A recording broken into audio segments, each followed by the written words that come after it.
Chapter 121. The Path of the Overlord sealed all skills upon initial entry. That meant there was no significant threat, except for the initial cursed zone. But after conquering the Colosseum and returning, the one-way restrictions of the path were lifted, and the skill seals and other restrictions were also removed. In other words, battles could occur within the passage. No, they certainly could occur. Looking around at my party members who had lost consciousness and collapsed, I broke into a cold sweat. It's too much to have a Lord-class monster hiding and suddenly appearing, damn it. Standing before me was the culprit of this situation, the vampire lord and the boss monster of the next stage, no life King Celendian.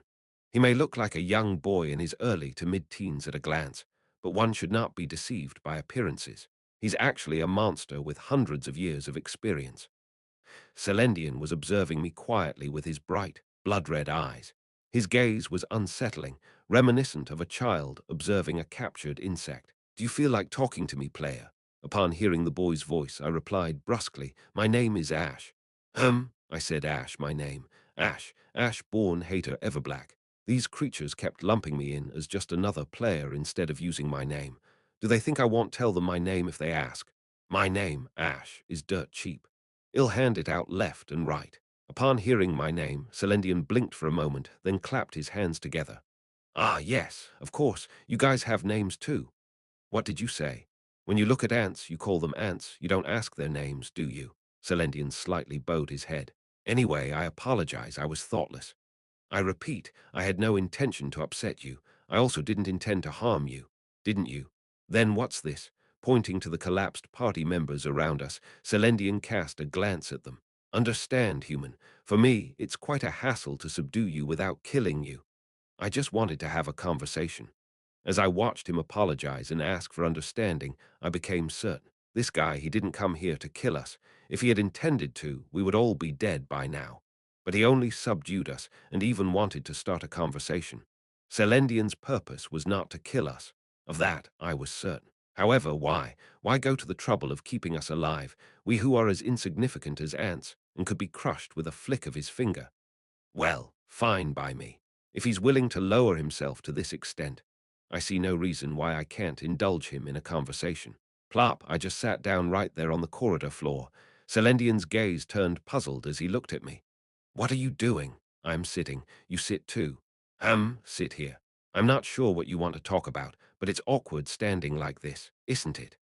Celendian seemed a bit confused.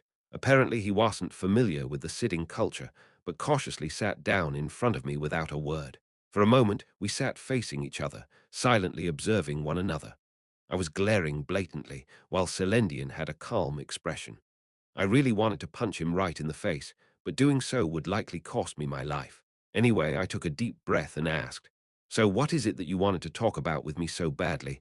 What's bothering you? Studies? Career? Adolescence? Which one? I don't understand what you're saying, but..." Celendian carefully opened his mouth. "There's just one thing that I wanted to ask you that I've been curious about." "Go ahead and ask. If I can, I'll answer." Not answering might result in losing my head. I had been wondering what kind of question made him come all the way here himself. The question he asked was completely unexpected. "How did you kill Orlop?" "What?" I scowled, asking. "Orlop, the commander of the Black Spider Legion, the mother of all spiders, the queen of tarantulas, that's Orlop." "What the hell is this?" "Wait a minute. If she was the commander of the Black Spider Legion, the Black Spider Queen we killed during the forward base battle, that Black Spider Queen defeated in Stage 0, the tutorial, seems like her name was Orlop. Back then, she wasn't displayed as a named entity, so that creature was the Queen of Tarantulas. The Queen of Tarantulas, a title that signifies the biological mother of all spider monsters in the Protect the Empire handbook. I thought she only existed in the handbook since she never appeared in the game. Was that creature from the tutorial really such a big shot? No wonder she didn't easily die. She was a Legion commander. To my nod, Celendian reciprocated with a nod. "You seem to remember." "Well, of course I remember. I nearly died because of that bastard. Literally, I almost died. I was on the verge of game over there. Orlop would usually not go to the front lines herself. However, she was spawning at that time and seemed to need to consume human flesh and despair." "Gross," I grimaced.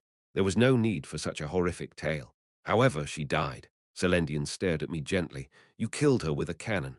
Well, yeah, strictly speaking, it was Damien, but anyway. So what? I did kill that spider. Did it come back for revenge? Revenge. Smirk.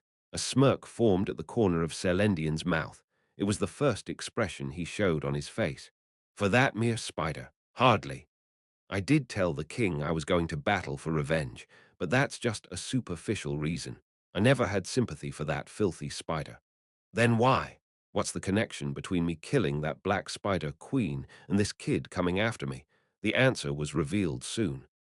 Because Selendian clearly stated it from his own mouth. I want to die. Wait, I was stunned, unable to comprehend. What? I said I want to die, human. I want to face death. Selendian slowly looked at his own palm. It's been about 500 years since I came back to life here. I've been wandering in search of someone who can kill me again. Came back to life. Wants to die again. What the hell is he talking about? Not understanding, I blinked as Selendian continued to mumble to himself. But no one, not even a decent wound, let alone killing me. And then, Orlap. Selendian looked at me again. This time, it wasn't just my appearance he was looking at, but something deep inside me. Orlap, who was a Legion commander like me, got swept up in an unexpected situation and died, just by a mere human's cannon. I had a hunch then. If the one who killed Orlap could do it, maybe he could kill me too. There was a desperate look in Selendian's red eyes. Can you? Can you kill me? Can you free me from this never-ending dream? Can you return me to the darkness of eternal sleep? After staring blankly for a while, you're talking nonsense. I opened my mouth, starting to growl. Can I kill you? Is that even a question, monster? What? From the start, I came here to kill you all. I slowly got up from my seat. To rip out your monster neck, hack your flesh, burn it to ashes. That's why I am here. I remember. Those who bled and fell to the monster's claws and teeth. Of course, I will kill you. Not just you, but your subordinates, your family, and whatever the hell that creature you call king is. I remember. The Margrave who, after a lifetime of holding back monsters, eventually fell apart and died in my arms. Everyone, every single one. I will annihilate them all without leaving a single one alive. I remember. The sight of more than 3,000 corpses lying on the battlefield. The azure sacred flame burning amidst them. That is my mission on this front line, the single goal I must achieve even if it costs me my life. The clamor of the funeral, the wailing of the choir, the silence that followed the prayers. Ken, Tayin, Ran, Gia, Peak, and the countless warriors whose names were not even left behind. I remember it all. That's why it is my duty as the commander of this front line to despise you creatures so intensely. You need not worry, Vampire King. Whether you ask for it or not, I will gladly kill you. It would be wise for you to prepare for the scream Yowl let out when you meet your end on my sword. Selendian, who had been quietly listening to my roaring voice, smirked. Really, is that so? His smile was faint. It was different from the mockery earlier. Quiet, even shy, a small smile. Even if your attitude is just a bluff, I am glad, because at least your hostility seems genuine. Selendian slowly rose from his seat. But I really can't understand. How could you, mere prey, kill me? Is there even a method that exists? Of course it exists. What do you think, vampire spawn? How many times do you think I've chopped off your head in the game? I declared confidently. Just crawl up to my castle walls with your neck clean. Then I'll be the one to end your pitiful life. Smirk. The smile deepened on Selendian's lips. For a moment, he looked like an old man in his 80s or 90s, rather than a teenager. But in the next moment, his expression returned to its usual stoic state, and he transformed back into a teenager. I will see you soon. I sincerely hope your words were not empty. Slowly, slowly. The ends of Selendian's body started to transform into mist. And your subordinates. They have been trying to ambush me since they regained consciousness. It might be a good idea to stop them, because I wish for you to be in your best condition on the day of our final battle. Surprised, I looked at the party members who were lying on the ground. They had woken up without me noticing, and were all preparing to ambush Selendian, their secondary weapons at the ready. I hurriedly signaled them to stop. Stop, stop. You can't even deal proper damage right now. Then, player. No, Ash. As he completely turned into a black mist and disappeared, Selendian whispered faintly, I am looking forward to it. I hope that you can truly kill me that day. Swish. The mist, resembling a flock of bats, engulfed him, and he was gone completely. Staring at the spot where the vampire king had disappeared, I muttered under my breath, "If you want to die that badly, why don't you just kill yourself, damn? Why all the trouble of coming and going and asking someone else to kill you? Just kill yourself. Write my name in your suicide note. Then we'd both be happy." But I guess he can't do that, hence he's asking someone else to kill him. There's no need to empathize with a monster's situation. As I grumbled, I looked down at the party members.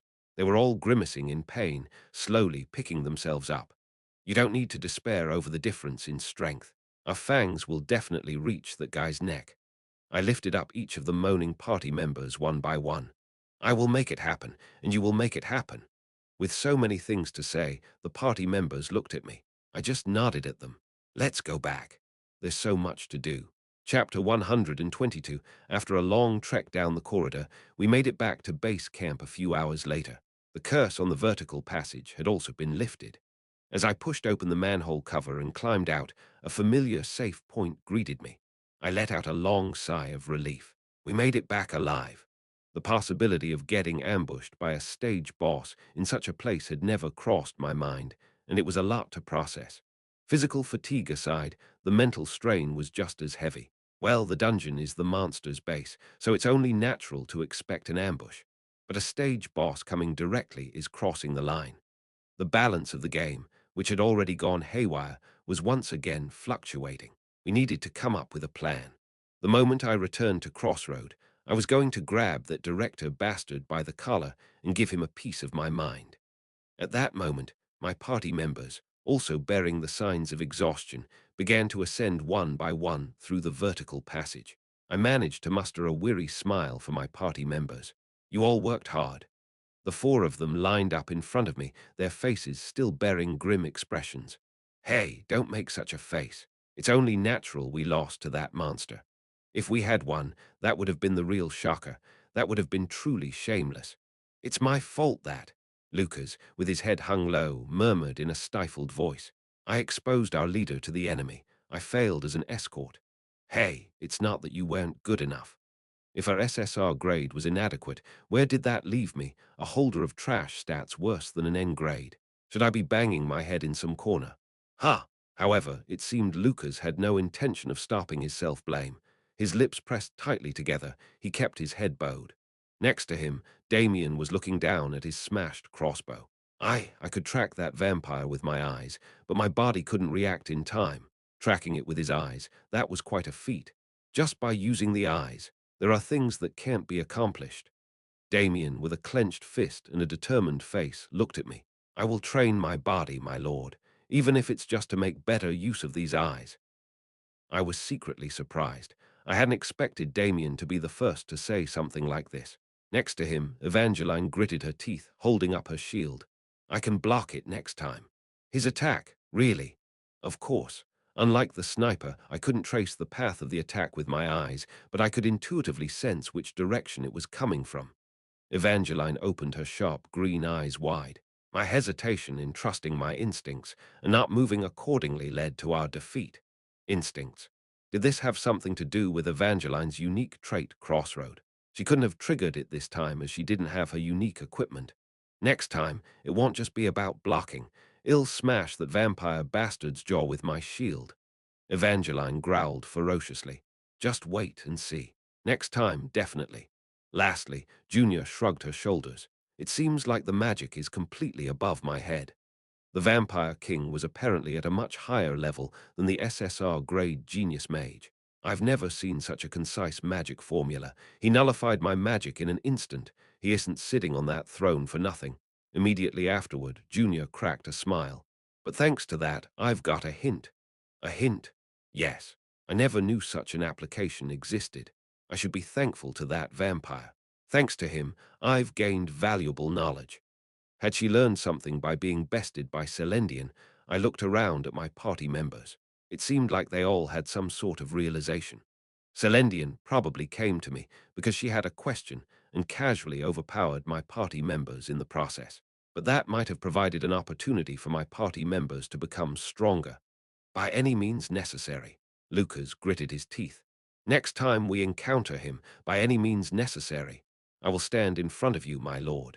I won't care about the means. I wanted to say something to dissuade him, but I simply nodded instead. I trust you, Lucas. I decided not to undermine my knight's resolve. Instead, I hoped this resolution would hone his edge even more. No matter how you dress it up, a defeat is a defeat. I mulled over the bitter taste, reflecting on my actions, confident that this experience would make us stronger. Hey, chicks! That's when we saw it. The dwarf blacksmith, Celebi, was trudging towards us with heavy steps. You crazy kids, I heard you ran off to the Colosseum on the path of the Overlord. How did you make it back alive? Celebi chuckled, charging towards us. Then he noticed our expressions weren't exactly radiant. His voice became cautious. What happened? Did you fail? We've conquered the Colosseum, Master, I shrugged. But what came after was the problem.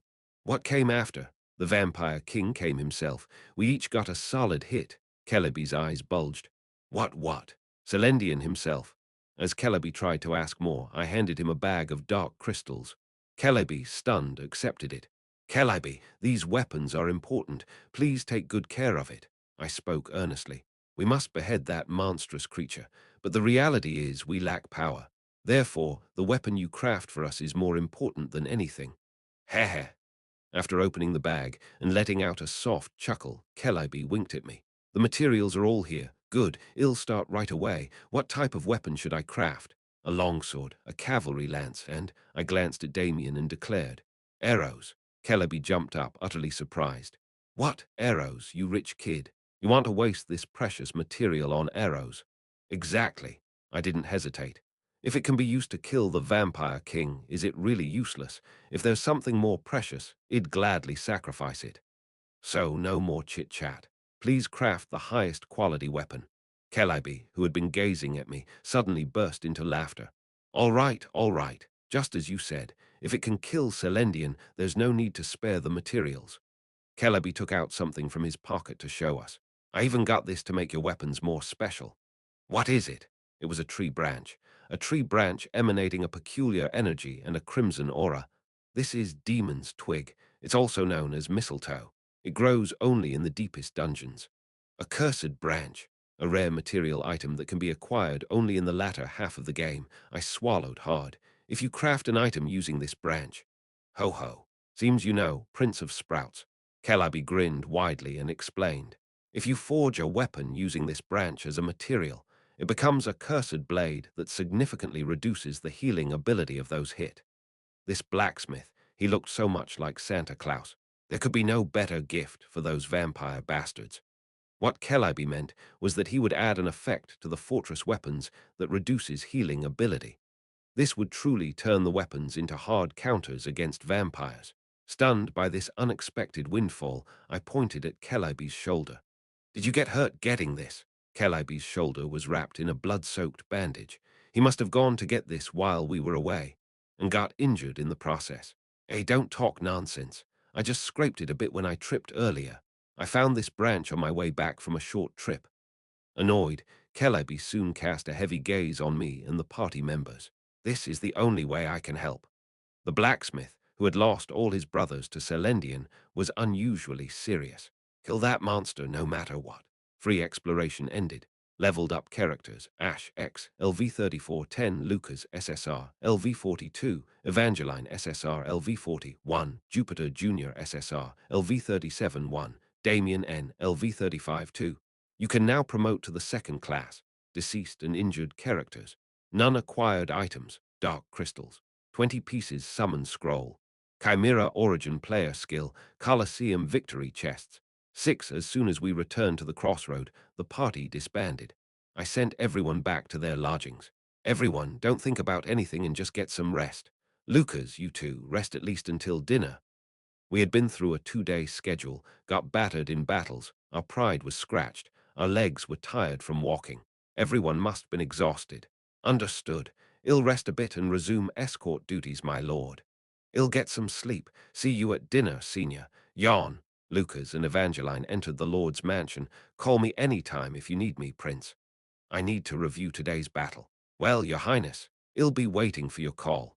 Damien and Junior returned to the temple and the inn respectively. I waved at the party members trudging towards their accommodations. Rest well, guys. I'm beat. As soon as I returned to the mansion, I went straight to my room and collapsed onto my bed.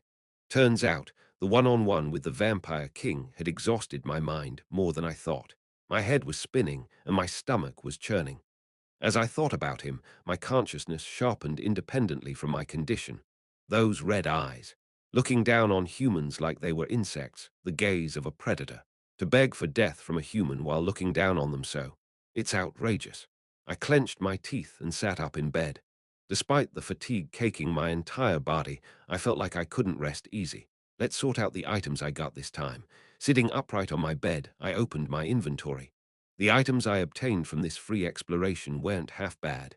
First, the Summon Scroll, Chimera Origin, a one-time skill that allows you to summon and command a boss-class monster. Like the massive steam golem that I found useful in Stage 3, I could now summon a Chimera Origin. The monster turned to dust from one shot of the Black Queen, so it does feel a bit weak. In reality, a chimera is a powerful monster. Not as powerful as the massive steam golem, but it should be enough to give the vampire guys a run for their money. Besides, chimera's blood is toxic. It's practically poison to the vampires. Even though I theoretically know this, the fact that it got blown away with one shot looms large. It does feel weak. Sigh. But an extra card in my hand is always a good thing. I gratefully used the summon scroll to register the skill. Next, the Colosseum victory chests. The Colosseum dungeon doesn't have separate loot boxes. Instead, they give rewards like this, providing chests directly into the inventory, one for each wave you've beaten. Had I defeated the Wave 7 Jackal, I would have received a Colosseum Championship chest, but these 6 were all I got, since Jackal was skipped due to the event. It's not much, but luckily, I still have some unopened chests that I saved. I took out the chests that I had saved in my inventory. The chests received as rewards for clearing Stage 4. 5 R-rank reward chests, 2 SR rank reward chests. I had left them alone because I didn't need any items immediately, but the real reason I hadn't opened these chests was one, a superstition from my gaming days. It feels like opening 10 at once gives better loot. Whether it's individual or consecutive, the chance of getting an item remains the same. Still, opening 10 at a time made me feel like I got gold more often. I knew this was just a matter of perception, but one couldn't help but succumb to shamanism and totemism while engaging in this box opening business. Anyway, I had saved a total of 13 boxes. I decided to open them all. I cracked open the boxes all at once. Please, RNG God, help me. We're in this together, aren't we? Flash, flash. The light spewing from the boxes filled my room. With all my might, I exclaimed, "Did I strike gold?" Chapter 123. What came to light today was an undeniable fact. Indeed, I had no connection with the god of Gacha after all. In the midst of the mountains of boxes that exploded so brutally, I was collapsed, lying like a corpse. God of Gacha, you bastard. How much heart did I pour out to you? Could it be that I was the only one in love? With a pained expression, I dragged myself up from pretending to be the jilted lover. Though my heart was bitter, I had to tidy up the items I received. The result of today's box opening was disastrous. Not a single completed item dropped. All I got were consumable items or crafting materials. Why was I saving them? Looking at the Stage 4 reward boxes rolling around, I gritted my teeth. I felt foolish for keeping and preserving them. From now on, if I save boxes to open all at once, I am not human, I am a dog. I had a feeling that I would soon need to bark, but for now, I gathered the items scattered on the ground. Rewards: Standard High-Grade Magic Core, SR. 1. Standard Advanced Magic Core, R. 2. High-Grade Stamina Potion. 3. High-Grade Magic Potion. 3. Status Abnormality Removal Potion. 2. Dungeon Escape Teleport Scroll. 1. All Magic Cores and Potions. And a single Dungeon Escape Teleport Scroll. Wasn't this the same scroll that I received in the early stages? I threw the scroll casually into my inventory, pursing my lips. A dungeon escape teleport scroll was an item that let you escape from a dungeon in an emergency. It sounded good in theory, but it had quite a few problems in reality. The first problem was that using it meant giving up all the rewards. As the name suggested, it was for escaping. You had to abandon all the rewards and just save your skin. So unless the situation was utterly hopeless, it was better not to use it. The second problem was that it took more than 10 seconds to cast when using the scroll. In other words, it was unusable in a crisis. Even though our party had faced many hardships so far, we never had the luxury of time to leisurely use this scroll. It might be useful if we're lost or stranded.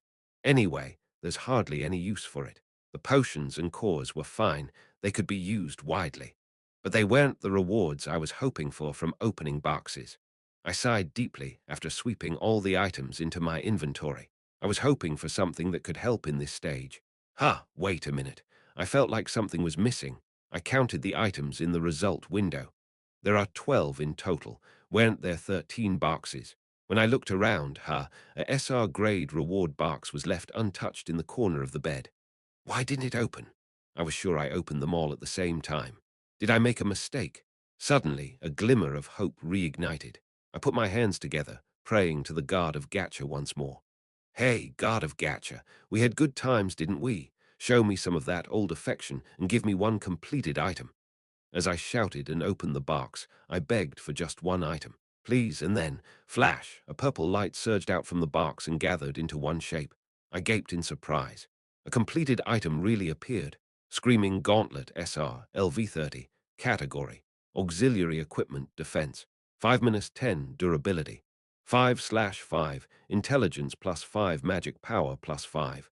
For each enemy you consecutively defeat, your magic critical rate increases by 1%. This effect lasts for 30 seconds. Set effect must scream 1/3. If you equip all items in the set, you will inflict a mass fear status effect each time you defeat an enemy. The set requires Screaming Jewel to activate, owned by Jupiter SR. The set requires Screaming Robe to activate, owned by Jupiter SR. Is the Screaming set completed here? Unexpectedly, the Screaming set was completed. I furrowed my brow as I looked at the gauntlet in my hand. Well, it's obviously good to get a set. It's nice, but out of all the set items, why is it that the Screaming set just keeps conveniently falling into place? Well, did I get some sort of rate adjustment? Since I got the jewel first, the rest followed.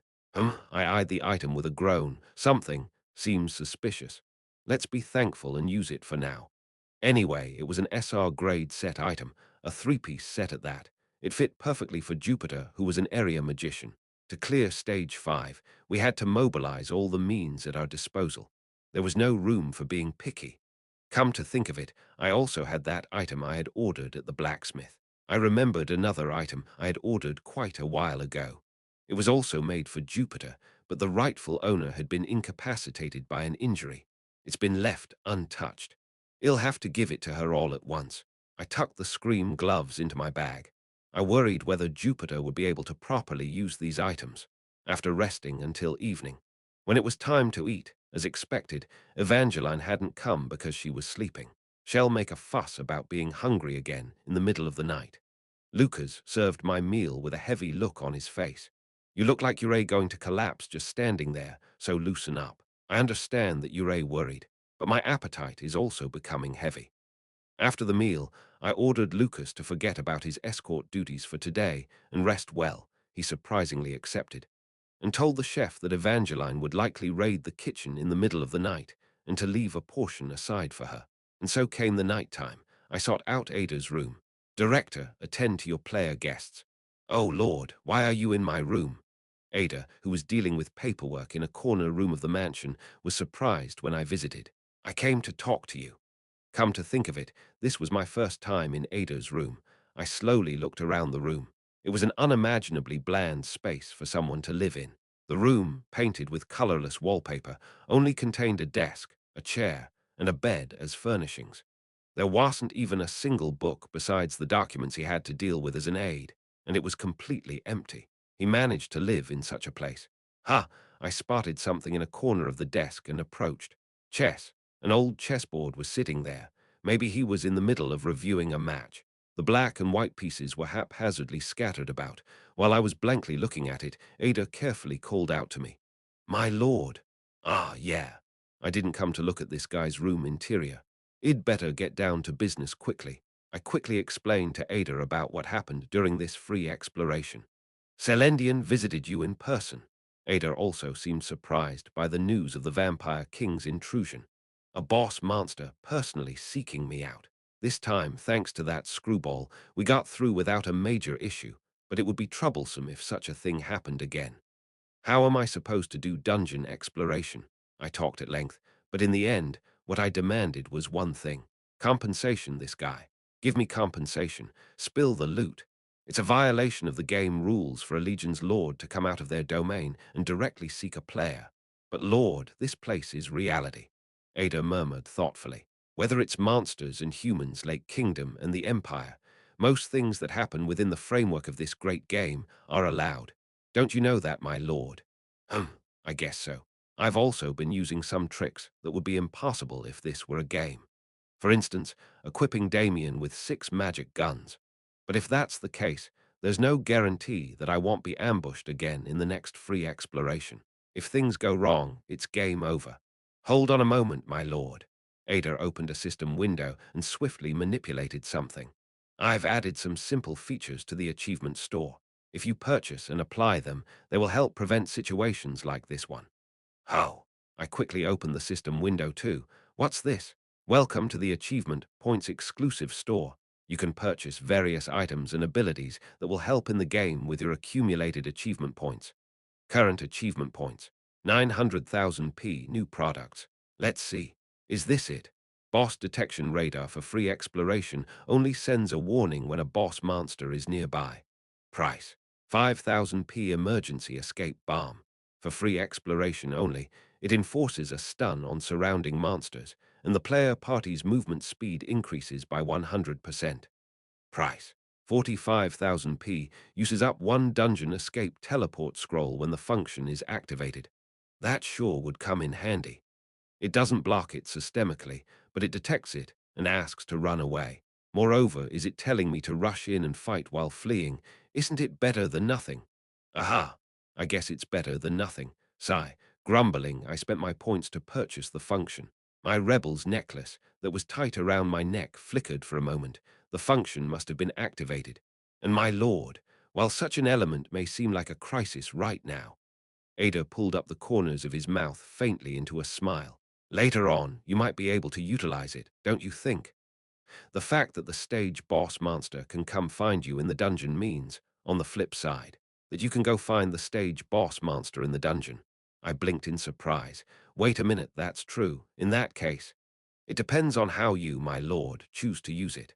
So I won't block this systemically. This stage will be a series of challenges as well, but I believe you will be able to overcome them. Ada grinned broadly. For once, he seemed like a real director, not a goofball. I wish you luck, my lord. The next day, I sought out Jupiter in the morning. As expected, this old lady was lounging in the mercenary guild from the break of dawn. Get it together, you gold maniac. Shouldn't you be recuperating in the temple for your magic power to quickly recover and return to the front lines? As I entered, Jupiter looked awkward. There is no cure for the aftermath of a magic power outburst other than time, Your Highness. That's why I'm just idling around like this. Even if you can't speak, you're not annoying. All right, prepare to move out. Ha! Where are we going, Your Highness? I then loaded Jupiter into the carriage and headed to the blacksmith. When we arrived at the blacksmith, the master, who had been notified in advance, was waiting. The blacksmith took Jupiter and went inside. The equipment was already completed, and we were just waiting to measure your size. Once we measure your size, we'll adjust it for your comfort before giving it to you. Equipment, size, Your Highness, what are you talking about? To the puzzled Jupiter, I merely clicked my tongue. It's a surprise, Granny. A surprise. A moment later, Jupiter, wearing a gold armor that shimmered, stood there with her mouth agape. It was the boss equipment, the gold armor, which I had created after killing the gold gargoyle, the boss monster during the free exploration of Zone 3. Gold armor revamp, SR, LV35. Classification, armor defense, 35-40 durability, 15/15 intelligence plus 10 magic power plus 20. The wearer's magic resistance increases by 25%. The chance of obtaining a gold item increases by 5%. The wearer gains the negative trait Gold Fever. Originally, it's physical defense-oriented equipment. It's simply attached with strength and stamina stat bonuses. However, after the blacksmith's modification, the bonuses were attached in the exact opposite direction of the original equipment's intent. At this point, it could be considered a mage's armor. It's a decent piece of equipment, but the negative trait is forcibly granted. Furthermore, the trait granted is gold fever. That's why it's a curse-like piece of equipment, but Jupiter already has gold fever. Since traits can't be stacked, it can nullify the equipment's negative option. That's why I made it for Jupiter, but she passed out, and it had been collecting dust ever since. As she gazed down at the armor, drooling, Jupiter hastily wiped the corners of her mouth and looked at me. Can I really enjoy such a luxury? Of course, who else would enjoy it but you? It's better for you to be restless than for the entire party to flip out every time we see money, right? I also gave the screaming gauntlet that came out earlier to Jupiter. Here you go, magician. Enjoy. Thank you very much, Your Highness. After donning the gold armor and the screaming gauntlet, the smile slowly disappeared from Jupiter's face, who couldn't hide her joy and was grinning ear to ear. I can't go to the front line now. Jupiter, who was watching my face, asked cautiously, May I give all these pieces of equipment to my granddaughter? Chapter 124, cough, cough, curled up in the bed sheets, Junior coughed. Every time she coughed, blood continued to seep from her parched throat. Ha, huff! Junior glared at the blood-soaked handkerchief in her hand. After using magic intensely, she always suffered from such after-effects. Plus, this time, I feel even more pain from being beaten up. Junior's magic was instantly dispelled by the countermeasure of the vampire lord's magic ceremony. She didn't show it, but the process itself was a significant blow. I learned a lot, though. The dispelling magic of the vampire lord contained the simple but profound principles of magic. If I research, I can make it my own. A new revelation was nearby. Junior felt her magic was approaching the next level. However, even if it becomes mine, I wonder how much more I can use it. Death, not too far away, was also approaching. Junior clutched the blood-soaked, sticky handkerchief tightly. Don't even think about learning something like magic. The voice of the person who said that seemed to flicker in her ears. If she hadn't learned magic, how much longer could she have lived? 10 years, maybe 20 years. Useless thoughts. It was when Junior was shaking her head. Knock, knock. There was a knock at the in-room door, and a familiar voice came. Junior, are you in there? It was the voice of Ash, the commander and lord of this front. Surprised, Junior hastily got up from the bed and approached the door. Ah, your majesty. You came, cough, cough. As she opened the door, blood spurted from her stomach. Junior clenched her mouth and coughed violently. Ha, ha, this damn blood cough really comes out at any time, hee hee. When Junior finally stopped coughing and lifted her head, in front of her there stood a flustered Ash, and Jupiter was there too. Seeing her granddaughter coughing up blood with a devastated face and holding something carefully wrapped in her hand to give to her granddaughter. Facing Jupiter like that, Junior muttered in a shaky voice, Grandmother. The grandmother and granddaughter stared at each other for a while without speaking. Even if you don't learn such things, Grandma can feed you for your lifetime. Suddenly, a landscape from a long conversation they had in the past passed through Junior's mind. 10 years ago, on the eastern front of the Everblack Empire, a rural village overlooking the sea. Grandma, a small hand shook her body. Get up, Grandma, it's morning. Jupiter, who had fallen asleep while sitting on the chair, opened her eyes wide. When she turned her head and looked next to her, a small girl was making a stern face. The bright morning sun was falling on her face. Get up, we're running out of time. We have to eat and go to work. The little girl covering the burn on her left face with her hair was Jupiter's granddaughter, Junior. As she blankly watched her grandmother, Junior tilted her head. Why, did you have a bad dream again? Oh, not really, just. Soon after, Jupiter buried herself back into the chair, yawning lazily. Give me a moment. I had to go out for an emergency last night, so I came home in the middle of the night. Huharem. So, are you not going to work? Well, it's not like that. Jupiter's job as the village's guard captain. Even though the pay was meager, it was the only source of income for this family. She wanted to take a week off if she could, but she couldn't. Then get up quickly and get ready for work. I made breakfast on the table. Don't be late and go hungry again. Looking at her nagging granddaughter, Jupiter suddenly opened her mouth wide. Grandma's tired. Can't you feed me, Junior? Again. You always act like a child, Grandma. I'll be a good grandmother who works hard, okay? Feed me. Junior sighed as she placed her small hand on her hip.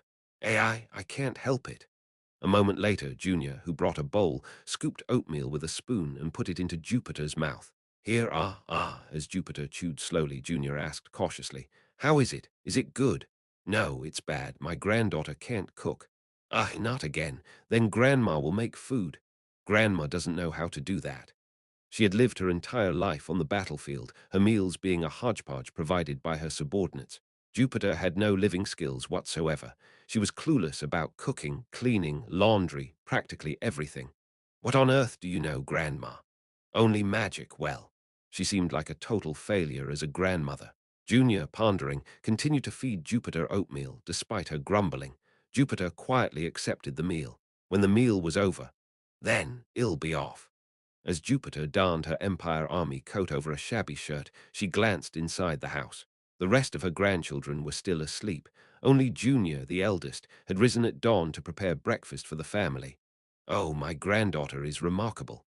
"Ah, get off." Stupid Grandma, startled as Jupiter suddenly embraced her, Junior swiftly slid out and held out her hand. Jupiter blinked her single eye, confused. "Why, what's this gesture for?" "For money, Grandma, money. We're out of living expenses." "What, already? I gave you some recently." "How many people live in this house, and you think that paltry sum is enough?" At Junior's sharp words, Jupiter grimaced. The total number of survivor children she had taken in that day was 11. Even excluding the money spent on treating the after-effects of magic attacks, the expenses of feeding and clothing them drained the funds frighteningly fast. The saved money had long since run out, and they barely managed to scrape by on Jupiter's guard captain's salary. She furrowed her brows, calculating the balance. There's still a long way until payday. Anyway, we're out of living expenses. Earn it, steal it, do whatever it takes. Junior, having seen her grandmother to the door, narrowed her eyes delicately. "Earn some money." At the outskirts of the village, the guard post. "I am here, guys." As Jupiter arrived grumbling, the tired-faced soldiers sprawled inside the post hastily stood up to salute. "Loyalty, loyalty, you've arrived." "Yes, loyalty, you brats. How many times do I have to tell you to take it easy? There's nobody watching." "Rest." Immediately, the soldiers relaxed back into their seats. Jupiter, too, slumped comfortably into her spot. "So nothing major happened, right?" "Yes, Captain. Apart from the kid we arrested yesterday, nothing happened." One soldier gestured inside the post. There was a crudely constructed cell inside, and a young man was trapped in it. He was a smuggler arrested last night. He was caught by the guards while trying to bring in black market goods from a neighboring country to the village port. "If you're going to do it in a big city. What smuggling are you planning in such a small village?" As Jupiter grumbled, the smuggler clung to the cell bars and yelled, "No, God, think about it. If you just turn a blind eye, I'll give you 40%, no. I'll give you 50% of the money I make from selling this, okay? I mean, it's obvious even without seeing the wages of a guard post in the middle of nowhere. Think of it as a small side job. How nice would that be? I sincerely do my work, you guys get money for free, and my customers get their goods. Everybody is happy." Jupiter, who had been quietly listening, slowly stood up and walked towards the cell. The smuggler, excited, continued his tirade. "Especially, Captain, I don't know why a wizard like you is here, but think about it. It's just a small smuggling business now, but if a wizard helps, even a much bigger business." Zap. Lightning struck. When Jupiter flicked her finger, a bolt of lightning streaked through the iron bars of the cell. The startled smuggler fell backward. "Eek! Watch your mouth, criminal." Bang. Jupiter snarled fiercely, leaning against the iron bars. "I am Jupiter, once the captain of the 2nd Magic Soldier Squadron of the Empire, the Thunderbolt Jupiter. Even if I starved to death, I wouldn't stoop to smuggling." He. "Damn, you're a bad luck." Jupiter spat on the ground and turned her back on him. "Keep a close eye on that guy. An investigator from the capital is coming tomorrow." "Yep, I'll take a round of village patrol. Take care. Be safe." With the farewell of her subordinates, Jupiter left the outpost. Normally, she would have her subordinates do the patrol while she sat and dozed off, but today she didn't feel like doing that. The coastal village was more chaotic than before. The eyes of the fishermen on the boats going to and from the port were fierce. Was it because of the bodies that had drifted in not too long ago? The public order is getting worse. Only 5 years ago, it was a peaceful rural village. The Empire's conquest war gave birth to countless war refugees, and the shaken public order from the borders affected the inside of the Empire. If only I could live quietly until these kids grow up. Money was running out, and her job as a security captain was dwindling. Suddenly, Jupiter craved a cigarette. But she had quit a long time ago because she lived with the children and because her pocket was empty. Even the great Jupiter is dead. Thinking about herself in her heyday, she found her current situation, unable to smoke because she couldn't afford it, rather funny. Cigarette, Jupiter suddenly thought. Come to think of it, weren't there tobacco leaves among the confiscated contraband? It was then. Ha! Rumble. Dark clouds gathered quickly in the distant sky. Flash. A slender bolt of lightning struck down. It wasn't normal weather. It was clearly artificially formed lightning. Magic. And that lightning was falling towards the outskirts of the village, towards Jupiter's house. Boom. Damn it. Thud. Jupiter immediately kicked the ground and ran home. As soon as she arrived at her house, she saw the charred bodies of a man and a woman collapsed at the entrance. They were holding things like a kitchen knife and a club in their hands, and in front of them, Junior was shaking. Junior, are you okay? Gr, Grandma. With a pale face and tears rolling down, Junior stuttered. These people suddenly opened the door and came in and said they'd kill us all if we didn't give them money, so I was so scared, I didn't know. Inside the house, the other grandchildren were looking this way with terrified faces. Had Junior, the oldest, stood up to protect her siblings and awakened her talent as a mage, Jupiter tightly hugged such a granddaughter. It's okay, Junior. It's okay. It's okay. Cough hack. Junior. Jupiter, who was trying to calm her granddaughter, felt something was wrong and looked down at Junior. Junior was vomiting blood from her nose and mouth. Hey, are you okay? Hey, Grandma. Junior's eyes rolled back and she fainted. Now blood was oozing from her eyes and ears. Holding her granddaughter, Jupiter quickly rose to her feet. Damn it! The temple of the village. The priest, who was also the attending physician of Jupiter's grandchildren, took his hands off Junior. Junior, who received healing magic, looked a lot better. This is a temporary measure. It won't cure her. The priest wiped the sweat off his forehead and spoke coldly. Magic is flowing back from the magic scar left in her heart. It's a problem because she has a talent as a mage. She can't handle her own magic because of the scar. She's going to die. She doesn't have much time. Blood oozed from Jupiter's tightly clenched lips. The priest gave a small nod. You knew, didn't you, that your child wouldn't live long? To save her, Jupiter asked in a low voice, to make her live even a little bit longer. You'd have to take her to the big temple in the capital. If you show her to the central high priest, she might be able to receive the highest level of miraculous healing magic. It'll cost quite a lot of money. Jupiter gritted her teeth and stroked her forehead. Where do I have the money for that? Well then, she's going to die soon. Anyway, it looks like she won't live long, so you might as well feed her something good. The kid's all skin and bones. What a sight. The child's worn-out clothes and thin arms and legs were visible.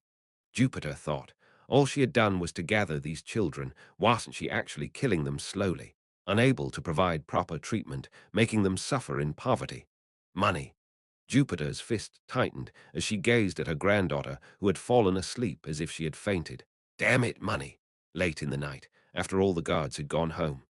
The smuggler, dozing off in the dark prison, was jolted awake by the loud sound of the prison door being slammed open. What the hell? Had the investigator dispatched from the capital arrived already? Was this the end?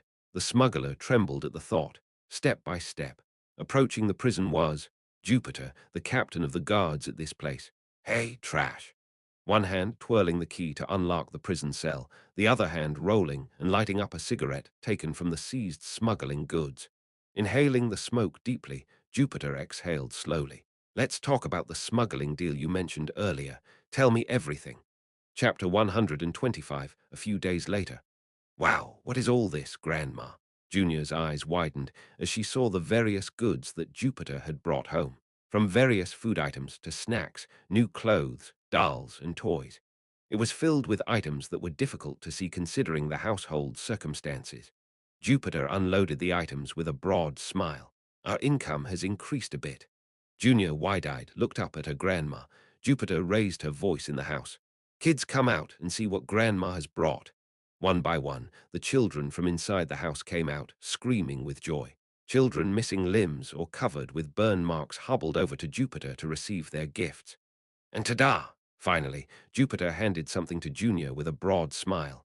It was a few books. Junior's mouth fell open in surprise. You said you wanted to read books, right? Granny brought some for you. Wow, thank you, Grandma. Il read them well. Junior, her small frame clutching the large book, burst into a huge smile before gradually wiping it away. But Grandma, you didn't get involved in something strange, did you? Where did you get the money to buy all this? Payday is still far away. The keen senses of a young child. Jupiter was momentarily taken aback, but soon showed a soft smile. Hey, do you think your grandma is ordinary? The emergency fund I've stashed away isn't just a couple of pennies. Really? Yes. So don't worry about such things. Enjoy reading your book. Jupiter, laughing lightly, patted her belly. Let's make dinner together. Grandma's starving. All right. As they headed to the kitchen together, they engaged in light-hearted conversation. But Grandma, you said my cooking tastes bad, didn't you? I can't cook either, so it's fair. Let's give it our best shot. The two stood side by side in the kitchen, preparing dinner with their awkward skills. The sound of laughter filled the house. It was an unusually affluent night.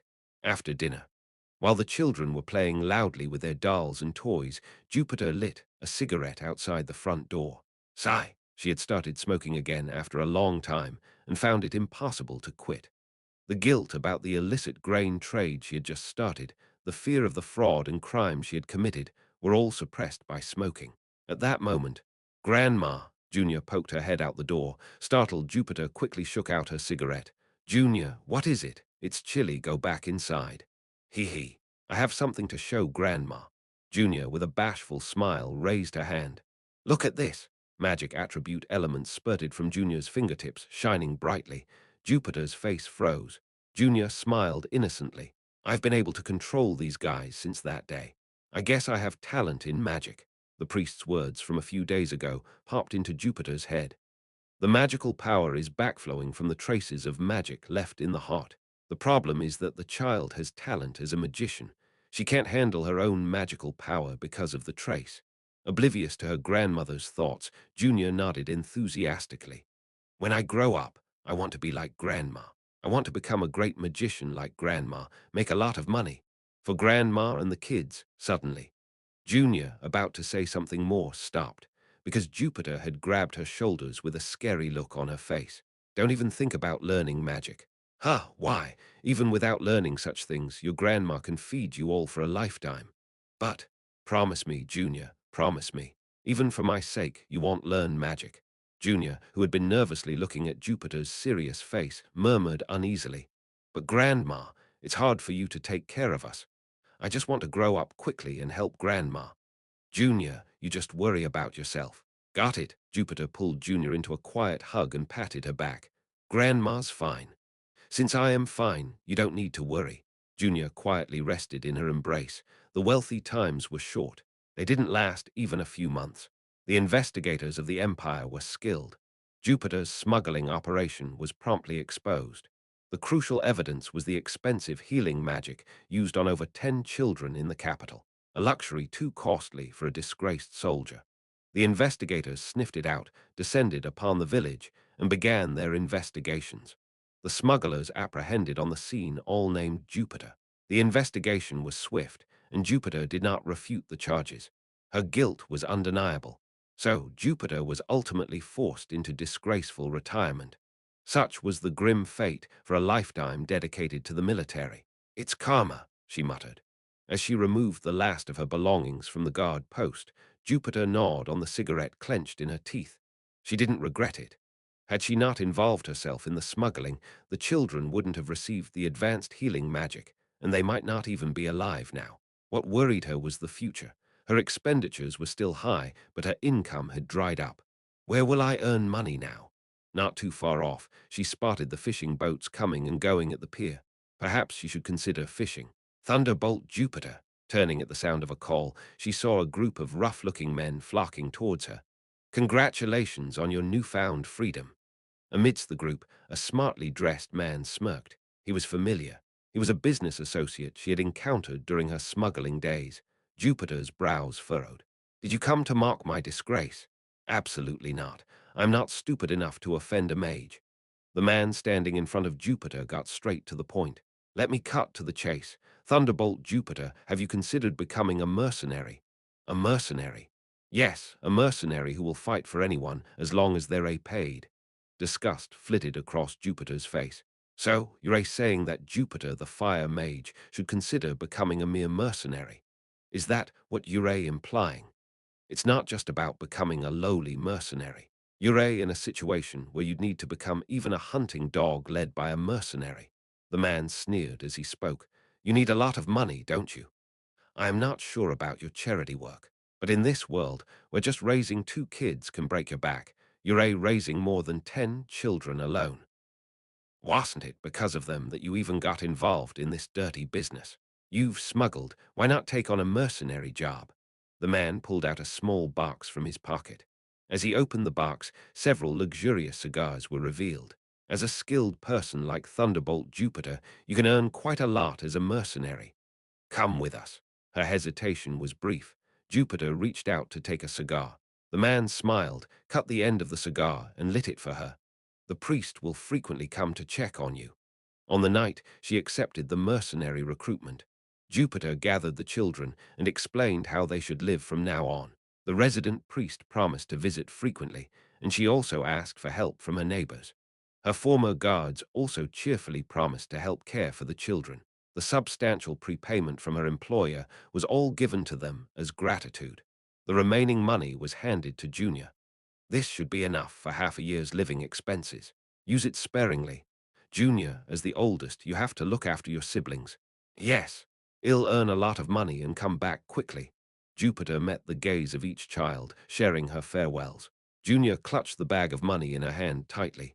That night, Junior timidly approached Jupiter, who was smoking a cigarette in a chair outside the front door. Grandma. Why aren't you asleep? Can you read this?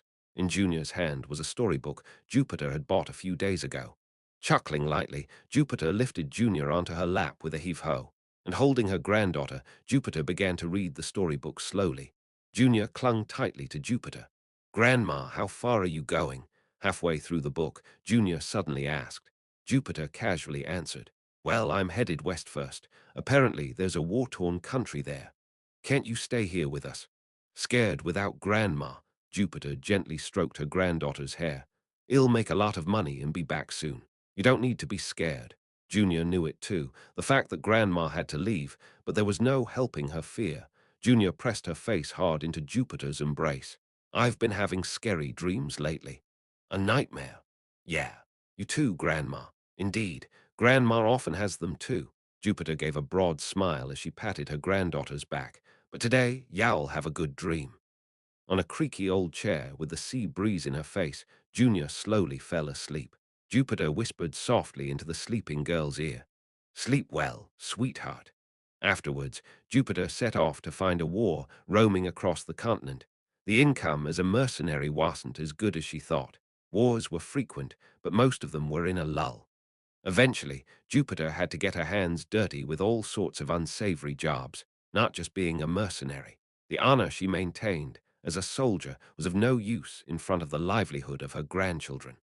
She sold and discarded the reputation she had built up all her life, and Jupiter began to build a new reputation. A fallen soldier, crazed for money. A gold digger who would do anything for money. Junior was an innocent and tender child, but she changed more ruthlessly as she became responsible for the lives of her younger siblings. Most of the neighbors that Grandma asked for help didn't assist Junior. On the contrary, they threatened her to cough up money or they became harmful. Junior had to become strong. She had to turn crafty and harsh. She even had to master the magic that Grandma told her not to learn to protect her siblings. Above all, she knew it herself. Her talent lay in magic. No, there was nothing else. In a blink of an eye, 10 years passed. The distance between Jupiter and her grandchildren grew, both physically and emotionally. Apart from the occasional letters they exchanged, their interactions dwindled. Still, Jupiter sent money and Junior wrote letters. Junior had become a full-fledged adult. And as a mage, she fully understood what exactly had happened 15 years ago, what Jupiter had done. Jupiter had aged into an elderly woman with white hair. Jupiter began to fear her granddaughter, the child she had reared but had actually left an indelible scar. Present time, the southern front of the empire, Fortress City Crossroad, the inn room where Junior was staying. Jupiter and Junior stared silently at each other. The tender gaze between the grandmother and granddaughter that they shared 10 years ago was gone. Instead, their gaze was filled with fear and awkwardness, along with a faint resentment. After staring silently at her granddaughter, drenched in her own vomited blood, Jupiter spat out, "Have you been eating properly?" Chapter 126 in First Floor Restaurant. Jupiter and Junior sat opposite each other, and I was seated between them, eating. Caught between the two awkward ones, I was sweating bullets. What on earth is going on? All I wanted to do was hand over the equipment and laugh it off. I had never thought I'd end up caught in a family dispute, unable to even swallow my food. Now, have another plate on the house. It's service, service. Then the innkeeper confidently brought a full serving of dishes with a smile. Enough already, bring no more. I want to get out of here as soon as possible. Do you find the food to your liking, my lord? It's really tasty. That's a relief. Ha ha ha. The innkeeper still wanted to impress me with the National Hotel building issue, but that's not the problem. I can't swallow because I am not hungry, and I can't even taste it. As such, I was uncomfortable as I forced down the food, not even knowing what I was eating. Do you really want to work as a wizard this badly? Suddenly, Jupiter asked. Every day vomiting blood and dying a little more each day. Do you have to live the life of a wizard? A sudden attack. I haven't even finished eating yet. Inwardly shocked, Junior casually responded while slicing the goose steak and bringing it to her mouth. Living as a wizard is my dream. Ah, this is delicious. Grandma, you should try this.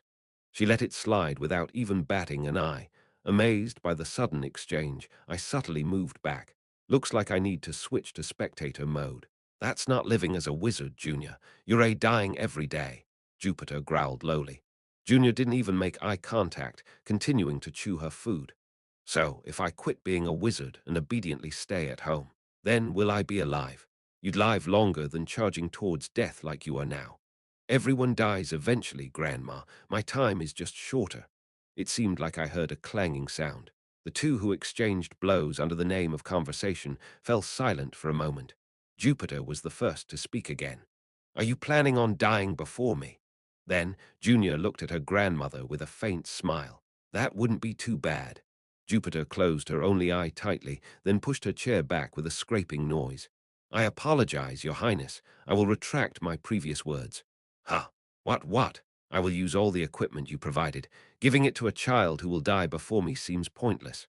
Oh, I'll go first. Excuse me. Jupiter, who had bowed to me, took the equipment she had brought with her and quickly left the restaurant.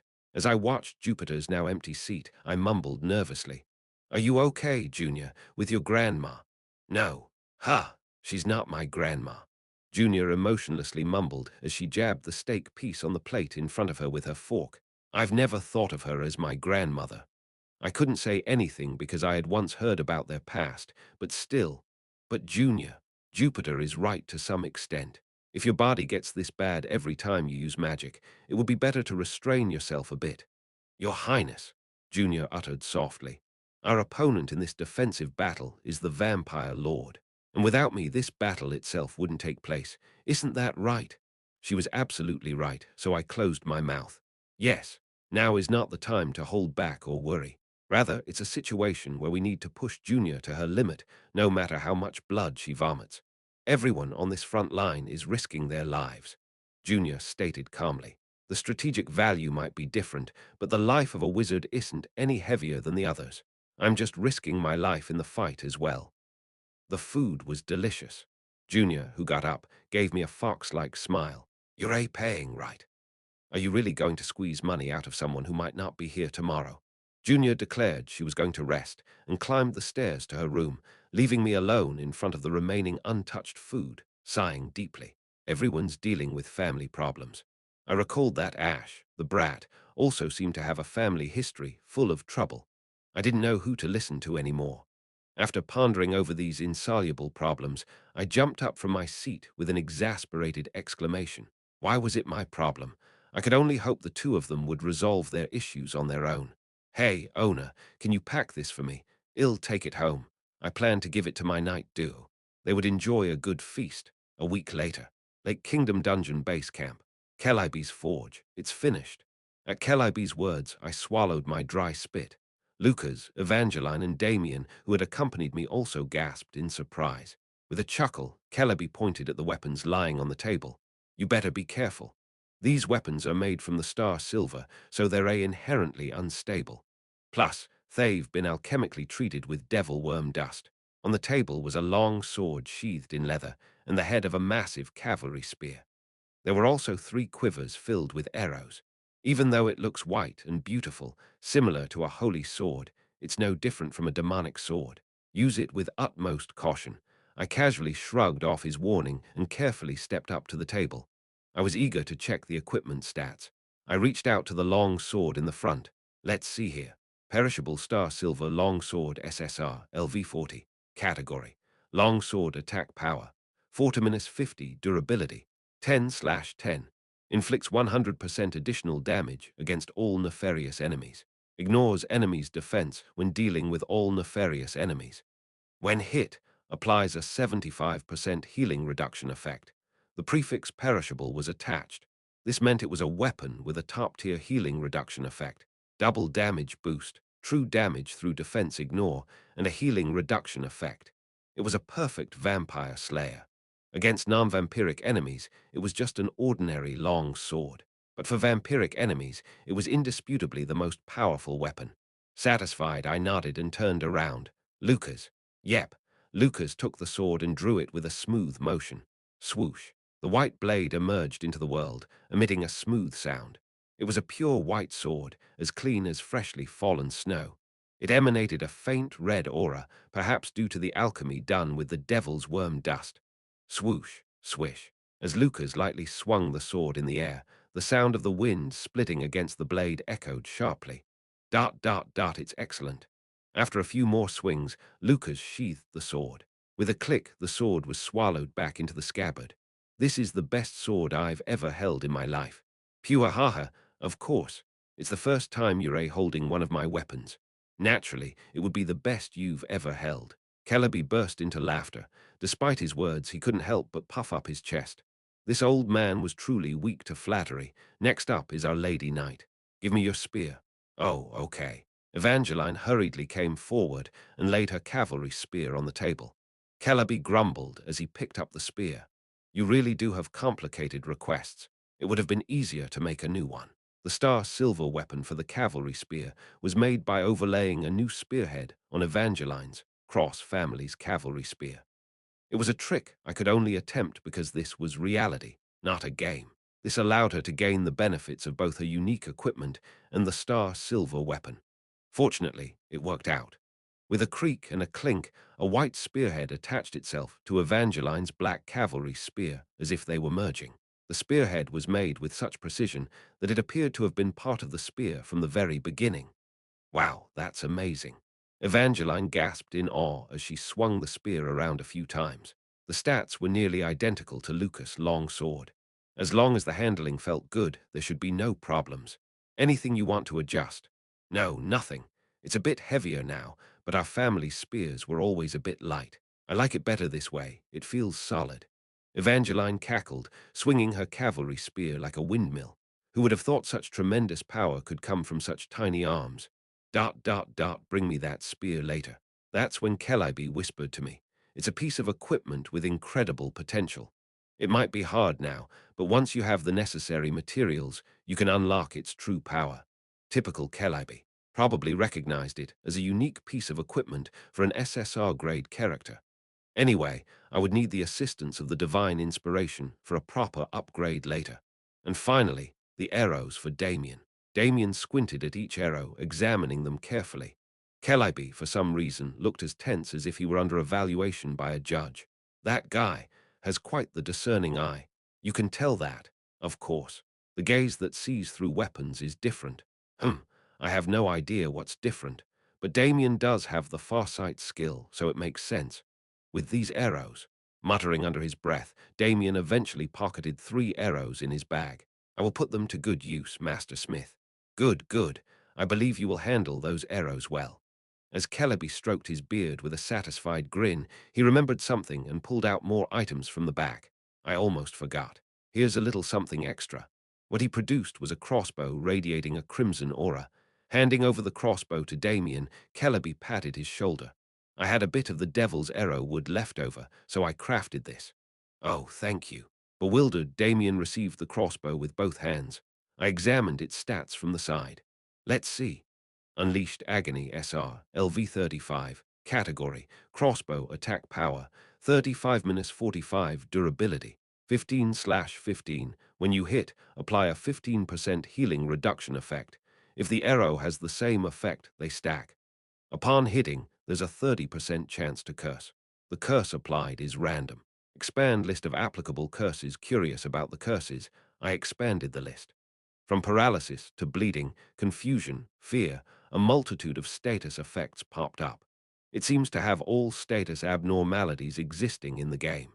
One of these is applied randomly. Not bad. Isn't this a bit too generous for a service? I made it with the leftover wood anyway.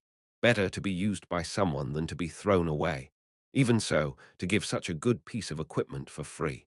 As I tried to offer something in return, Kellerby vehemently waved his hands. No, don't try to pay. We already have a separate agreed-upon price for making these weapons. Ah, right. That's true. The neck of Selendian. I had agreed to give Kellerby all the materials we acquired from defeating the Vampire King. After all, if I paid him beforehand, it would diminish the value of the future payment. All right, I won't say it again. Go on now, fight well. With a cool remark, Kellerby retreated into the blacksmith shop. I'll be waiting for the victory report, kiddos. Lucas, Evangeline, Damien, and I all bowed to Kellerby. Thank you, our weapons are now complete. Looking at my fully equipped party members, I nodded in satisfaction. Now all that remained was strategy. Let's head back to Crossroad and stop by the blacksmith there too. Standing at the teleport gate, I gave Evangeline a look. Evangeline, let's get your armor. Ha, you are our frontline tanker after all. You should have some decent armor. I've placed an order before. Evangeline's green eyes widened, and she suddenly asked, is that armor pretty? Ask about the performance first. Performance, I say. Chapter 127, Evangeline had destroyed 4 SSR-grade equipment thus far. First, the spear and shield she received as graduation gifts from the academy. I was to blame for that one. It all happened because I got a 777 jackpot while trying to use a lucky strike to suppress her. Next, she bought another spear and shield set from Nameless, a dungeon merchant NPC known as the Demon of Spears and Giant of Shields. We destroyed that one together while fighting off 50 golems. It's funny how all of this somehow involves me. Anyways, all 4 pieces of equipment broke under inevitable circumstances, so I requested the blacksmith to dismantle these ruined items. As a result, luckily, I was able to recover 1 SSR-grade magic core. With this core, I requested the creation of an armor. Given that the magic core came from dismantling Evangeline's equipment, it only made sense to have her armor made. So this is the result. After a long preamble, I unwrapped the armor lying beside me. Behold this armor. It's the golem armor. Evangeline, with her mouth slightly open, looked up at the armor I had revealed. What is this? Ha ha, are you so moved, my junior? Well, I spent a lot of time thinking about what would be best for you before deciding on and ordering this armor. Go ahead. You may shed tears of gratitude for your senior's consideration. No, that's not it, Evangeline shouted, shaking her small fist at the armor. It's ugly. Her calling it ugly is harsh. The armor must feel so sad if it could hear. How about you say it looks sturdy? No, there's a limit to how sturdy something can look. This looks like a tower you wear on your body. What is this? Evangeline knocked on the bulky golem fragment with her small fist. Immediately, she recoiled in surprise. It's frighteningly solid. What the? Ha ha. Isn't it the result of diligent research by the alchemists on the golem armor fragments? It has to be sturdy. I smirked and stood next to the armor covered in gauntlets. Surely the appearance is rather thick. Ah no, solid. Golem armor, SSR, LV35. Category, armor, defense, 7-80 durability. 40/40 stamina plus 25. Each additional golem fragment increases the wearer's physical and magical resistance by 5% each. Total 50%. Each additional golem fragment decreases the wearer's movement and attack speed by 2% each. Total 20%. This was the result of researching the golem army fragments obtained by defeating the golem legion in Stage 3. It was possible to manufacture armor with far superior defense compared to ordinary metal. Golem fragments grant a bonus to physical and magical resistance, but are disgustingly heavy, resulting in penalties to movement and attack speed. Usually, people mix in 1 or 2 parts into the armor to reduce this penalty. But then I had a counterintuitive idea. What if we made an armor entirely covered with golem fragments? That's what this armor, the golem armor, is. It provides an immense boost to physical and magical resistance at the cost of a hefty penalty to movement and attack speed. Especially, the decrease in movement speed is lethal in intense battles. But here, Evangeline's characteristic Unstoppable comes into play. Evangeline's characteristic Unstoppable provides 100% resistance to movement hindrances. Thanks to this, Evangeline can ignore the movement speed penalty on this armor. In other words, she gains a huge boost in physical and magical resistance while only suffering a penalty to attack speed. This makes the armor more advantageous than disadvantageous. This is the perfect armor for Evangeline in the early and mid-game. Although she has skills that can help in combat, Evangeline is essentially a pure tanker. She has to draw the attention of the enemies in the middle of the enemy line and take their attacks on herself. I've been uneasy, watching her dealing with all of this only with a shield. But with this sturdy armor, I feel a bit more relieved. It's thick. After finally trying on the armor, Evangeline waddled around, muttering. The absurdly large and thick armor didn't suit Evangeline's petite figure at all. It looked like she was a festival part-timer, waddling around a venue in an ill-fitting mascot costume. What the heck is this? Evangeline looked miserable, but I was pleased, nodding in satisfaction. Undeniably, a vanguard tank should display the sturdy, dependable characteristics of a well-made bowl of rice. Watching the thin arms and legs withstand the monster's onslaught, it's obvious why I've been so concerned for my junior's well-being. But there's no need for that now, right? As you can see, these additional fragments attached to the basic armor can be detached, I explained, while tapping the extra fragments stuck all over my body. Evangeline watched me with a disapproving look, her excitement visibly diminished. If the additional fragments get heavily damaged during battle like this, by pressing here at the junction, you can detach them. This will reduce your defense, but will increase your mobility. The golem armor allows the additional fragments to be purged, or in other words, detached. This was why it was possible to create it without taking measurements. It was a suit of armor created by attaching parts together, one size fits all. It seems a bit large for one size fits all. You're going to grow, Evangeline. Then it'll fit better. Listening to my lengthy explanation, Evangeline murmured softly, I am devastated. What is? The fantasy I had about my first armor. Seaman, don't fuss over the looks of your armor. Practicality is what matters. Although it does appear slightly bulky, but it's solid, isn't it?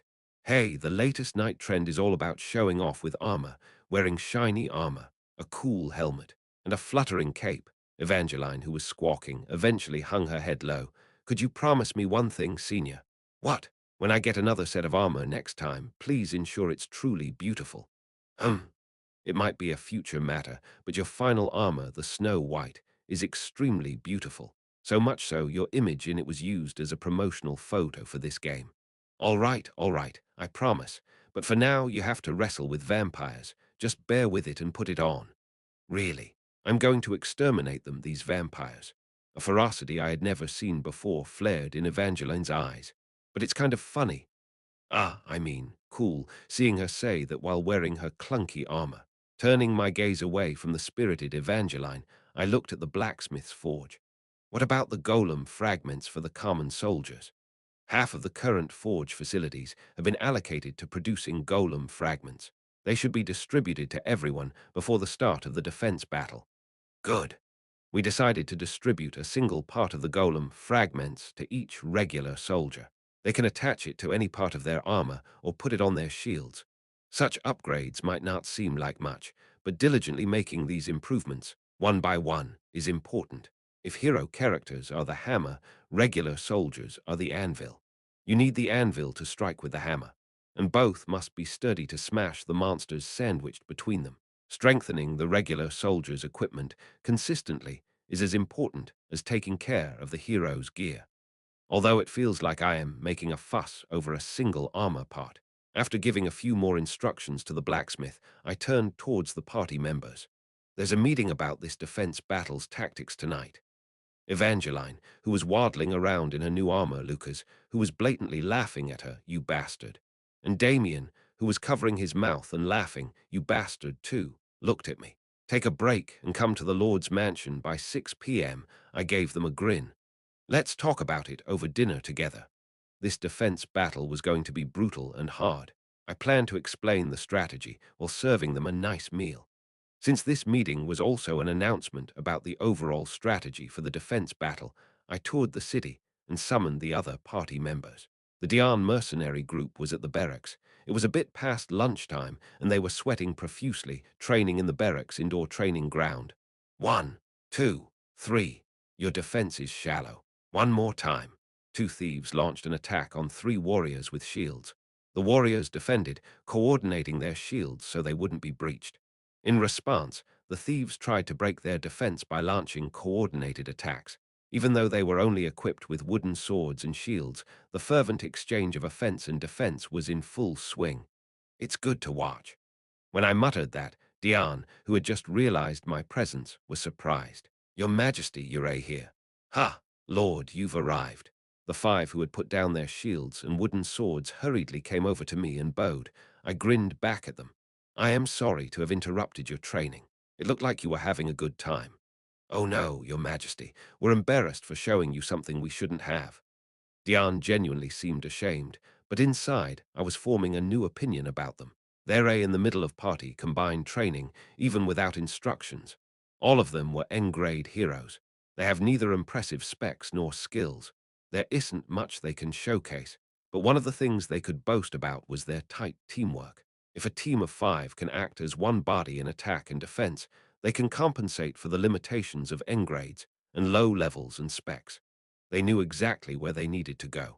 Looking back at his party members, Dian gave an awkward laugh.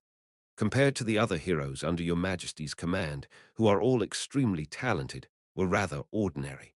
We can't afford to be a burden, so we have to train hard.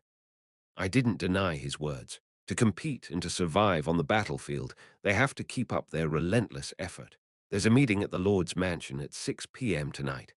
As I spoke, I patted each of the Dian mercenary group's 5 members on the shoulder.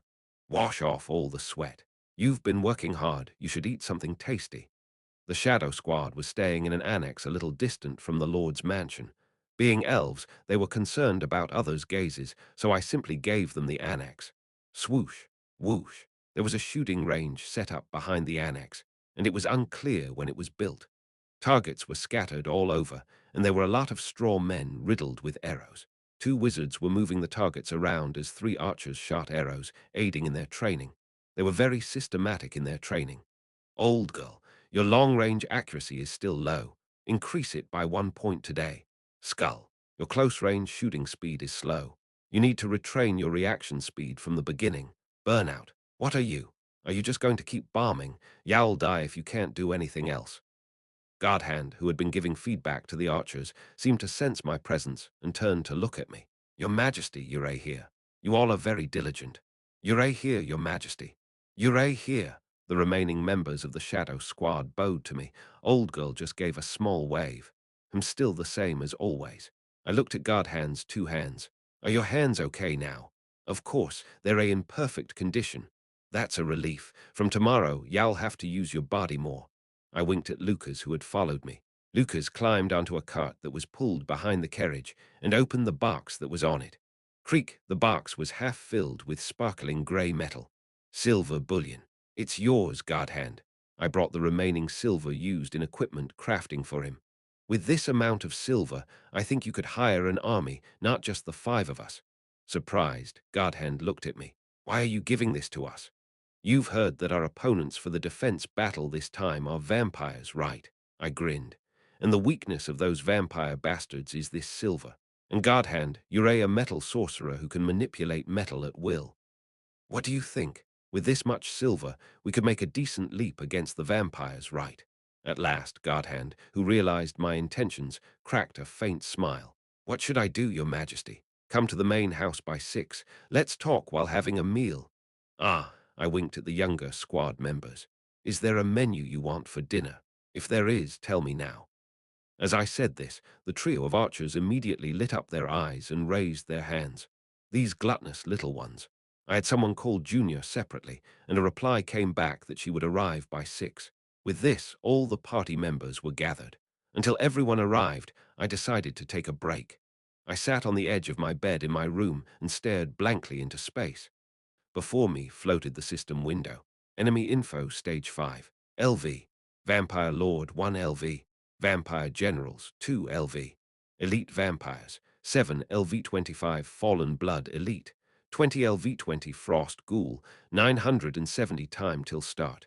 9 days they're a coming. Gazing upon the open window detailing my enemies, a wave of vertigo washed over me. Before long, I closed the system window. They're a getting closer. This stage was going to be challenging. Despite my bravado and preparation for the defense, I had past experience to draw upon. I knew this stage would be dreadfully harsh, but I couldn't avoid it, so all I could do was stare down the approaching wave of enemies with eyes wide open. Nothing changes. Every defense, no, every moment, is a make-or-break situation. A pivotal move with the fate of the world at stake. Just as it had always been, that was my role. Chapter 128 in the afternoon, before evening, at the entrance of the mansion. The first party to arrive at the mansion was unexpectedly not the one I called. Jupiter. Confused, I muttered tentatively. What brings you here? Dressed in clean Imperial Army uniform, Jupiter flashed a thin smile. Despite her pale face marked with unmistakable signs of disease, her sole eye remained as sharp as ever. Your Majesty, do you remember what I told you before? I said I was spreading a rumor across the continent, didn't I? That the monster front here pays well. That the new commander, His Highness the Prince, is generous. Didn't I say I was spreading that rumor? Ah, right, that one.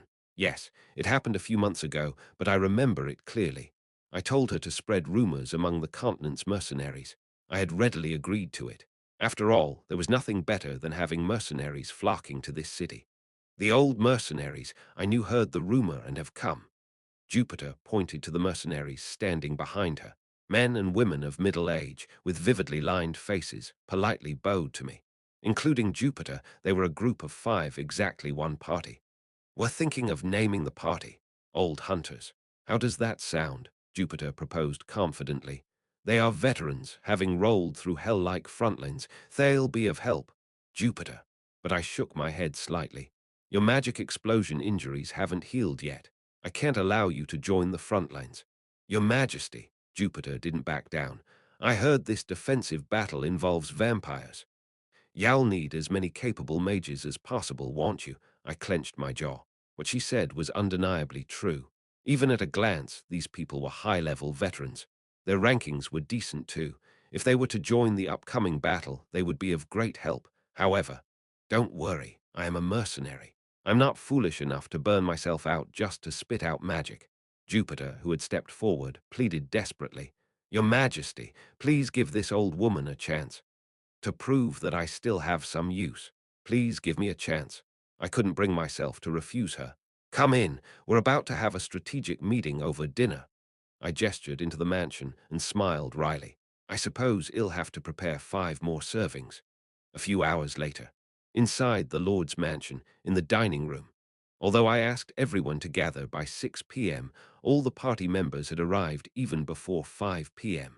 A long table was set in the dining room, and the members of the 4 parties were seated in a row. From the top seat, there was the main party, Shadow Squad, Dian Mercenary Group, and the newly joined Old Hunters.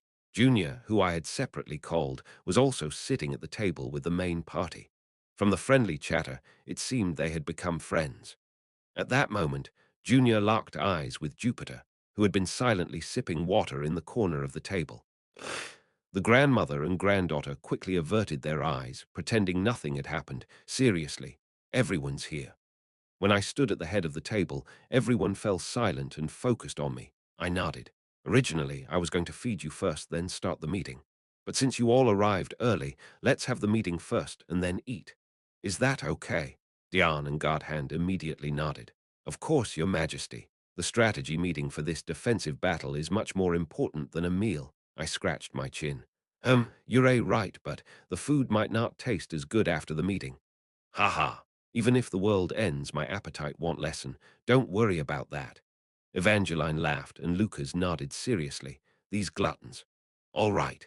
Before the appetizer comes out, let me briefly share some information about this defensive battle, clearing my throat. The most important piece of information first. The boss monster for this defensive battle, the vampire Lord Celendian, has. I boldly started with the most crucial detail. 1,000 lives. Celendian had a stock of 1,000 lives. It was almost appropriate to call him the Savings King rather than the Vampire King.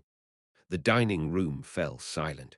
At the table filled with an atmosphere of silence, Evangeline stuck out her tongue and mumbled softly. You! See, I told you it might ruin your appetite.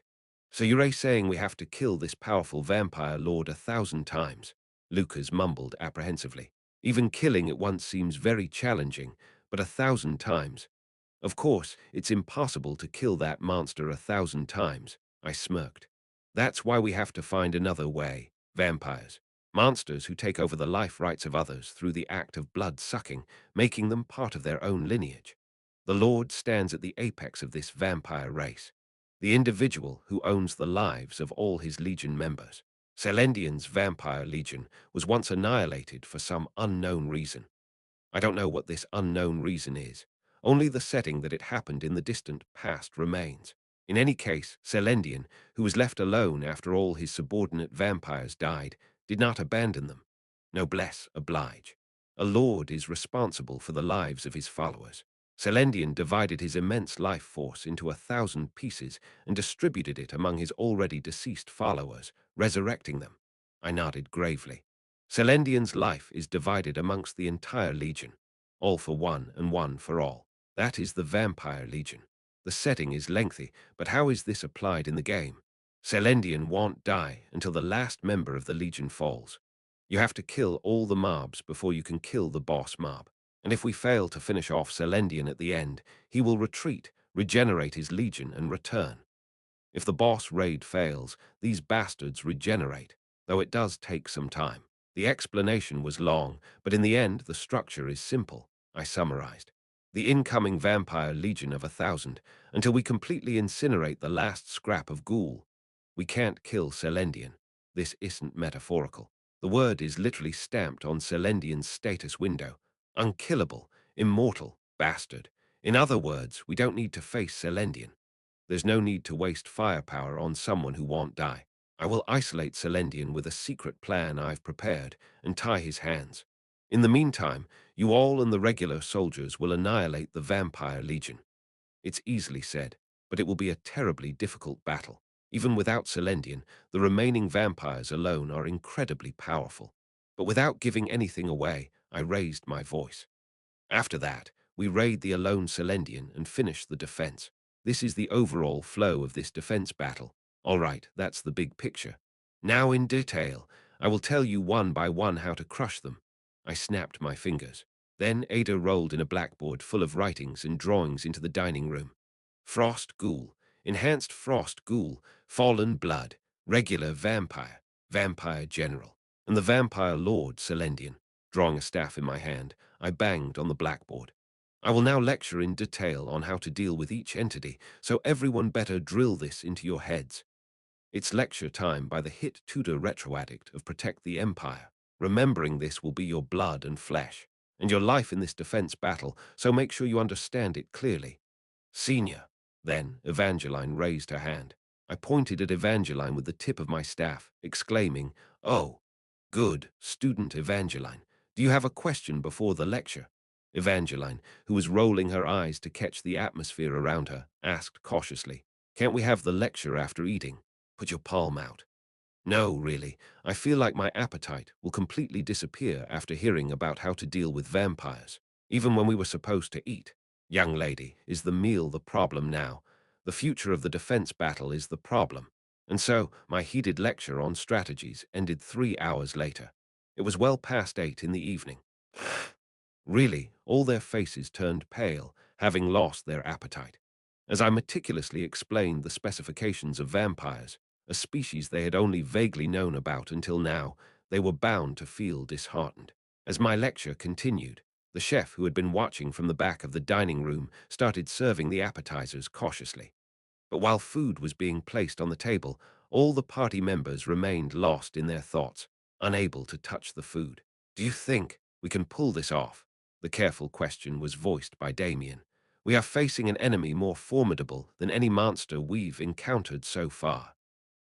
I recall encountering Celendian on the path of the Overlord just a few days ago. Back then, our main party was helpless against him. He was undeniably strong, but that was a dungeon.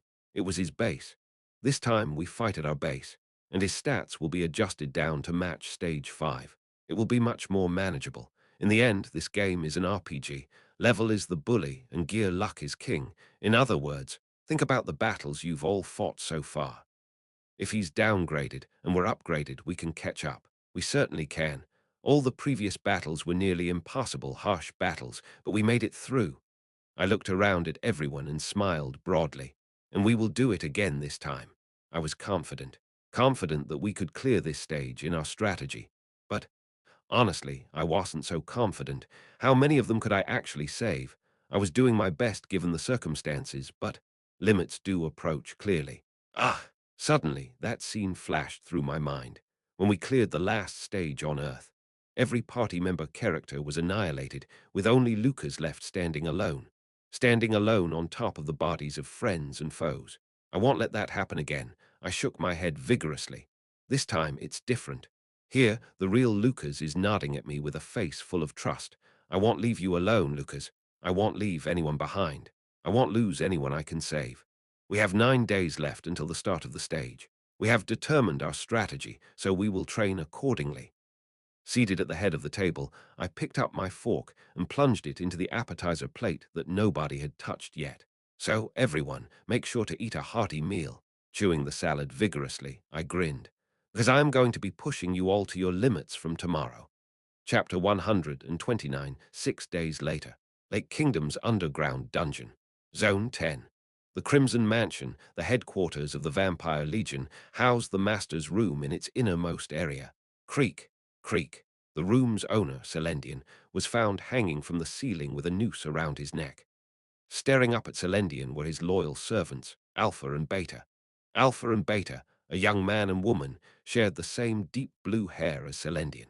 Dressed in neat butler and maid uniforms, they served at Celendian's side. The pair seemed accustomed to Celendian's suicide attempts, their faces revealing an unaffected demeanor. Celendian, hanging from the ceiling, looked down at them with weary eyes. "Did you attempt suicide again, my lord?" "Yes." "Any success?" "As always." "No." "Shall we bring you down?" "Yes, please." They carefully supported Celendian's body and brought him down. With Celendian being childlike in appearance, Alpha and Beta resembled an older brother and sister, despite Celendian having lived far longer. After seating Celendian on the sofa, Alpha sighed lightly. "Couldn't you find a more creative way to commit suicide? Lowering you down every morning is starting to wear me out. Didn't I slit my wrists last week? That requires washing the sheets, which is bothersome. What if I did it in the bathroom? Then the bathroom would need cleaning." Beta, the female maid, nodded in agreement with Alpha's rapid-fire rebuttals. A long scar etched horizontally across Beta's slender neck, as though it had been cut off and then reattached. Due to this injury, Beta couldn't speak. She communicated only through gestures. Looking at his two servants in turn, Celendian pinched his own pallid cheek. "Which of my suicide attempts was least bothersome for you?" "Your attempt to starve yourself was the easiest. There was nothing to clean up, and we didn't need to prepare meals." Alpha spoke impassively, while Beta made frantic hand gestures, pointing out the window at the flower bed. Alpha translated Beta's gestures. According to Beta, the most troublesome was when you tried to throw yourself off daily. Cleaning the flower bed every day was quite troublesome. A faint, bitter smile ghosted over Celendian's otherwise expressionless face. Celendian attempted suicide daily, but never succeeded. The reasons were twofold. Firstly, his massive regenerative abilities.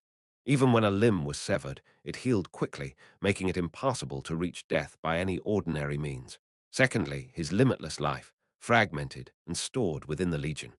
Even on the rare occasion when he did reach death through extreme measures and incredible luck, the stored life force within the Legion would revive him. When will this torturous life end? Alpha and Beta skillfully changed Selendian's clothes. While his servants were adjusting his clothing, Selendian murmured softly, "What a torment it is to be unable to even end my own life. The people of Lake Kingdom made such a fuss trying to attain immortality, only to end up like this." As Alpha tied Selendian's tie, he chuckled.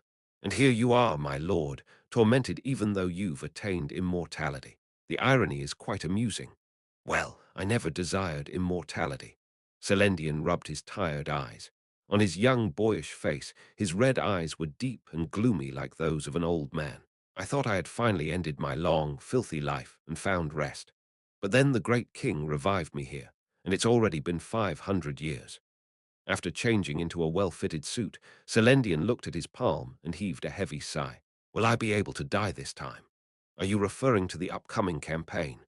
Today was the day of the Vampire Legion's campaign. The king had declared the start of the invasion in 3 days, so they had to leave today to reach the enemy's walls in time. Alpha and Beta both smirked. Can those humans really be a match for us? Besides, haven't we been saving our strength for this grand rampage for a long time? A death-seeking lord. Alpha and Beta simultaneously nodded their heads to Selendian. "May you forever remain as our immortal lord." Silent, Selendian slowly nodded his head. "But this time, our opponent is far from average." Selendian remembered the enemy commander he had encountered a few days ago. "Don't worry, Vampire King. Even without your request, I would naturally kill you. It'd be better for you to consider the scream Yowl let out when you lay dying at the edge of my sword." Definitely, the human was named Ash.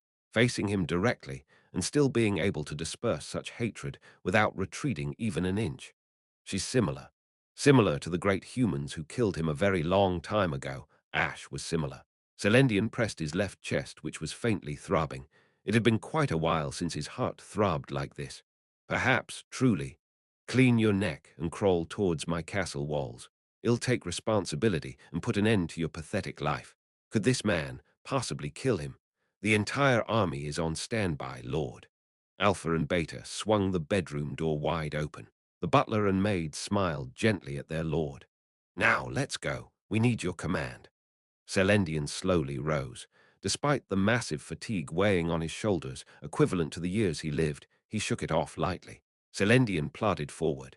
His two attendants followed behind, outside the mansion. Already, about 1,000 vampires and ghouls were lined up and waiting on the spacious road. All of them kneeled on one knee with their heads bowed, holding their breaths while waiting for the arrival of their lord. Selendian silently looked around them. It had been 500 years since he hid in this lake kingdom. During that time, he had inflated the size of his army using nightmares. Hundreds of vampires under other lords who were asleep in the nightmares, and thousands of ghouls joined. The army grew indefinitely. However, in the end, they were Selendian's main force. The elite 1,000, those whom Selendian had divided his life to. "We have been waiting, Lord." One of the 7 vampires who were kneeling in front let out. "The command to move out. ... It's been a while since we last went to the surface." Selendian, who had been scanning his soldiers one by one, asked, "What's the route of departure? Are we departing through the Lake Kingdom's main gate?" "Yes, however, please note that," Alpha added hesitantly, "Nameless is blocking the main gate." Selendian's red eyes narrowed. Nameless, the last resistor of the Lake Kingdom, who had been blocking most of the monsters of this hell alone. She's truly practicing noblesse oblige. Selendian let out a low chuckle. She's been fighting unbroken for such a long time. What's with such responsibility? She could just give up and relax like everyone else. But nameless resistance is nearing its limit. Alpha stared northward, the direction where Lake Kingdom's main gate was. Although she had been blocking the majority of the floods for the past 500 years, recently she began to falter. "She won't be able to block us this time." Alpha extended her hand to explain the departure route. "All other armies, excluding the main force of 1,000, are on standby at the northern central square. Soon, Thale advanced to the main gate as bait, engaging in battle with Nameless. While they buy us some time, the main force will pass through the main gate, and we advance towards the surface. Selendian tilted his head. Have other armies also advanced this way? It's embarrassing, but yes. We throw the bait army at Nameless, and while the bait army buys time, a small main force advances outside the kingdom. Alpha gritted her teeth. If it wasn't for Nameless, tens of thousands of monsters would have attacked the surface every time. If that were the case, the surface would have been destroyed long ago. We don't need tens of thousands to destroy the surface. Selendian, who laughed faintly, looked around at his elite. We have enough with our 1,000. Upon hearing that, Selendian's vampire subordinates all smirked in unison. Indeed, why were there so many monsters needed to bring about the world's destruction? 10 vampires, 1,000 ghouls. This was more than enough to wreak havoc on the surface of the earth. Let's get moving. With a light step, Selendian led the way. I long to breathe the air of the surface once more. 1,000-strong legion of kin orderly followed behind Selendian, north of the Lake Kingdom, in front of the main gate, Central Plaza. When Selendian and the 1,000 of the main force arrived here, a battle was already underway. Flash, boom, gigantic beams of light were shot off like artillery fire, disintegrating the monsters it grazed into dust. Clad in a worn-out robe, and with her white hair flying about, Nameless was in the midst of battle. Damn traitor! Tear them apart, drain them of their blood. Hundreds of vampires rushed in, casting blood magic. Roar, growl, countless frost ghouls exhaled a cold breath as they closed in from all sides. However, flash, flash.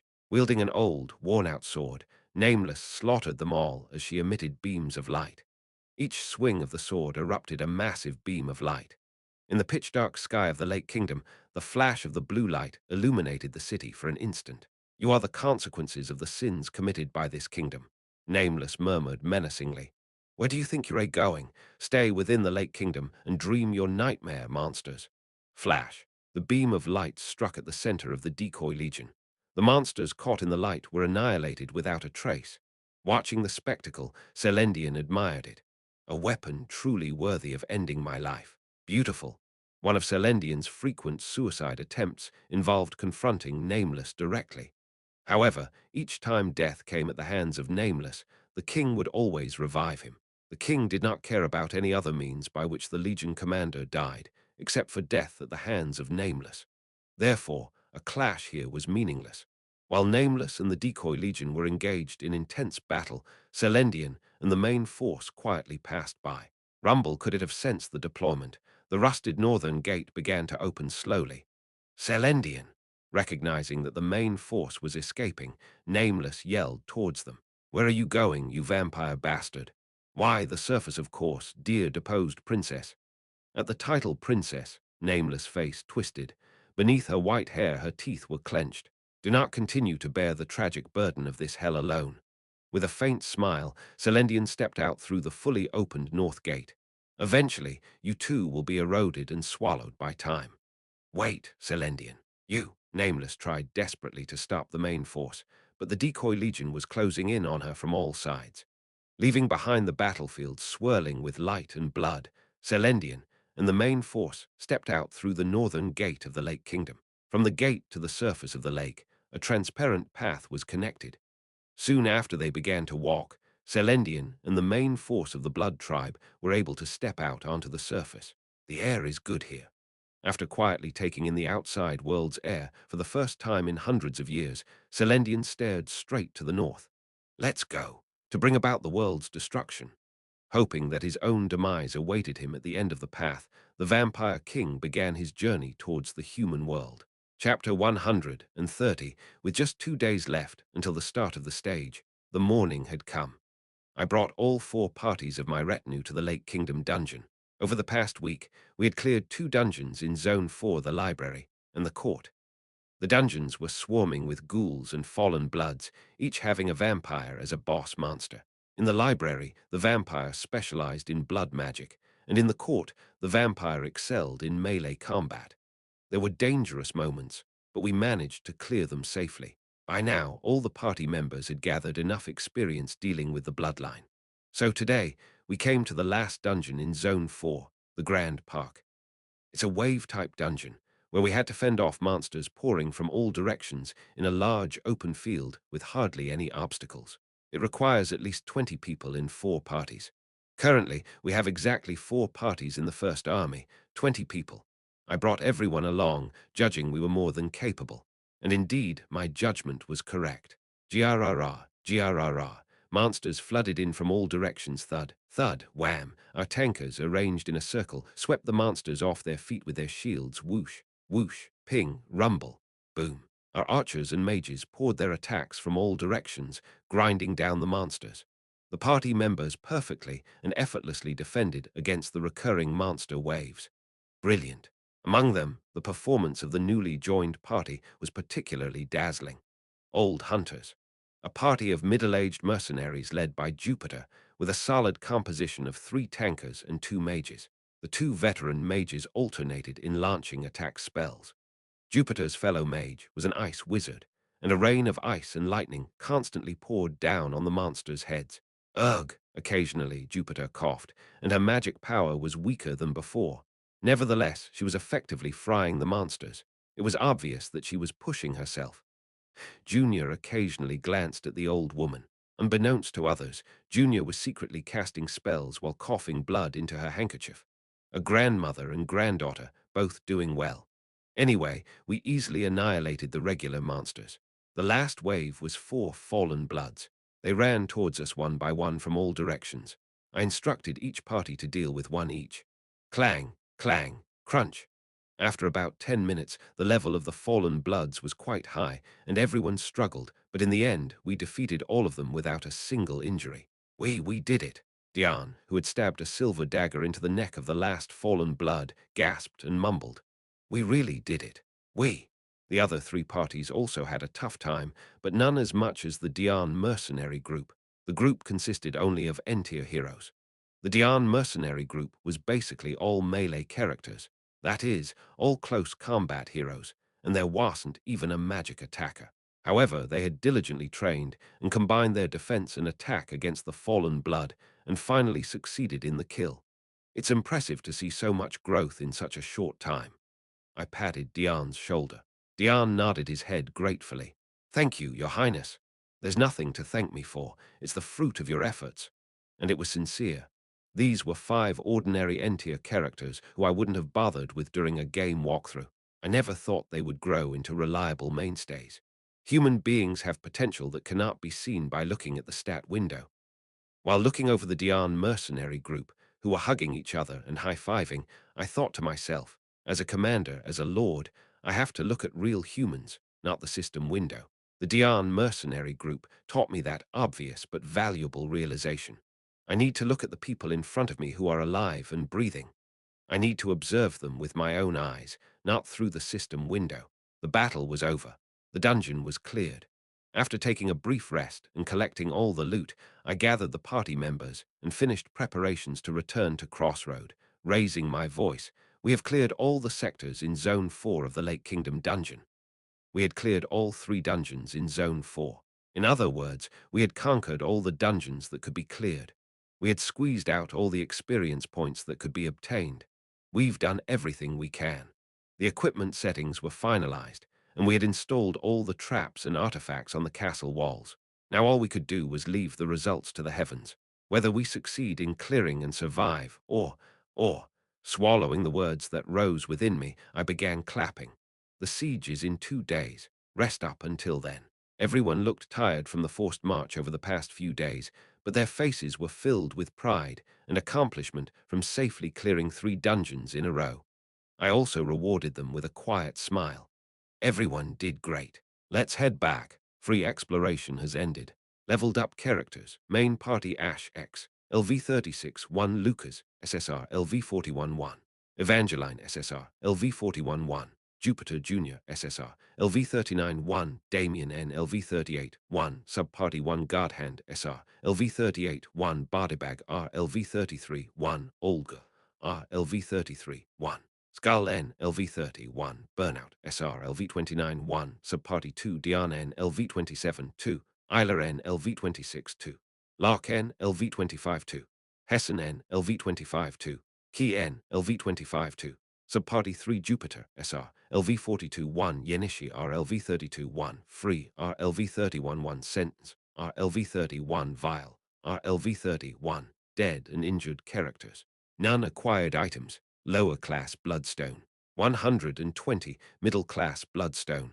38 I looked at the long list of 20 names one by one, not knowing how many would survive in the next settlement window. Carefully and dearly I looked at each one. Repeating everyone's name in my mouth, I murmured with a prayer. Survive. Stay alive. Mansion. My room. Taking a break alone, I was looking at the system window. I activated the dark event tracker by manipulating the system window to know in advance what terrible event it would mess me up with next. But then, no dark events will be triggered in this stage. Ha! Wondering what this was about, the reason was outrageous. The maximum applicable difficulty is already in place. The difficulty cannot be increased further. The reason was that it was already so difficult that it couldn't be made any harder. What a crazy world. Should I say this is with or without conscience? Just as I was blankly taking a break, bang. Young master, the pigeon we sent to the capital returned with a reply. Ada, who suddenly entered my room, said so. I sprung up. This time I had sent the pigeon with various errands to be run at the capital, so it took longer for the round trip than usual. Still, it returned before the start of the stage. What did they say? Are they sending reinforcements? I asked without any real expectation. As expected, Ada shook his head with a bitter smile. Their stance remains the same. They say they can't send any. Those bastards. I clearly told them it's a final warning. If they don't send reinforcements, it'll show them a hell of a mess. I growled, grinding my teeth. Really, this was how it was going to be till the end. Sigh. Okay. I didn't even factor that into the calculations anyway. Shaking off my irritation, I calmed myself down and looked at Ada. What about the other tasks? Yes. On the way to the capital, the pigeon contacted the tradesman and the architect, as you instructed. The tradesman to take over the blood-stone circulation, and the architect for the exterior of the hotel to be built in Crossroad. I had asked the pigeon to contact them and deliver my letters. Those are all matters for a very distant future. It feels like playing chess in the fog, laying traps for the future while not knowing how the imminent defense battle will turn out. Ada read out the replies from the tradesman and the architect. They all say they'll consider it positively, but again, because of the unstable situation in the southern front, it's difficult for them to come easily. Well, I expected such a reply. He sounds like he's giving a positive review. He's beating around the bush to refuse my request in this wilderness. I let out a deep sigh. I guess I have to go to the capital myself to gather everyone. You, my lord, are going all the way to the capital. Aren't you too busy with defenses and other matters? Without bothering to answer, I gave a wry smile and got up. Yes, that's right. As busy as I am, I should rest and then get back to work. Oh dear, then I shall prepare the carriage. Where will you be going? The temple. I opened a drawer in the cabinet and pulled out a money bag I had prepared in advance. There's one more person I want to recruit for this defense battle, the temple. When I arrived late at night, the high priestess, Saintess Margarita, looked quite surprised. Your Majesty, what brings you here at this hour? People come to the temple for a variety of reasons, but ultimately, isn't the goal the same? I put my hands together in front of my chest. They're a praying for salvation in the future. I don't have a religion, but shamelessly, I do want salvation. I hope for a victory in the next defense battle. I hope that as many people as possible survive. I closed my eyes for a moment, then opened them and put the money bag I brought into the donation box. Thump! The heavy money bag dropped to the bottom of the donation box with a sound. Margarita looked quite flustered. There's no party member who needs treatment today. Why the donation? Saintess. No, Margarita. I slowly turned my head and looked at Margarita. You said it before. This fight here is a holy war. Battling monsters to protect humans is a sacred task. I humbly ask you not to neglect this holy war, but to throw yourself into it. Margarita's eyes trembled violently. The conditions for recruiting Saintess Margarita. Use the temple and make regular donations. Reach a certain amount with the donations. And just now, I filled up that last amount. Hospitals are always places where money leaks out like water. In such a remote place, Margarita's temple, which operates on small donations for poor mercenaries, is even more so. The donations I've been pouring into this financially struggling place must have been like a lifeline. I supplemented the hospital beds, laid new blankets and sheets, and stocked clean bandages and gauze. Since I took office as a lord, the facilities of the temple have been improving day by day.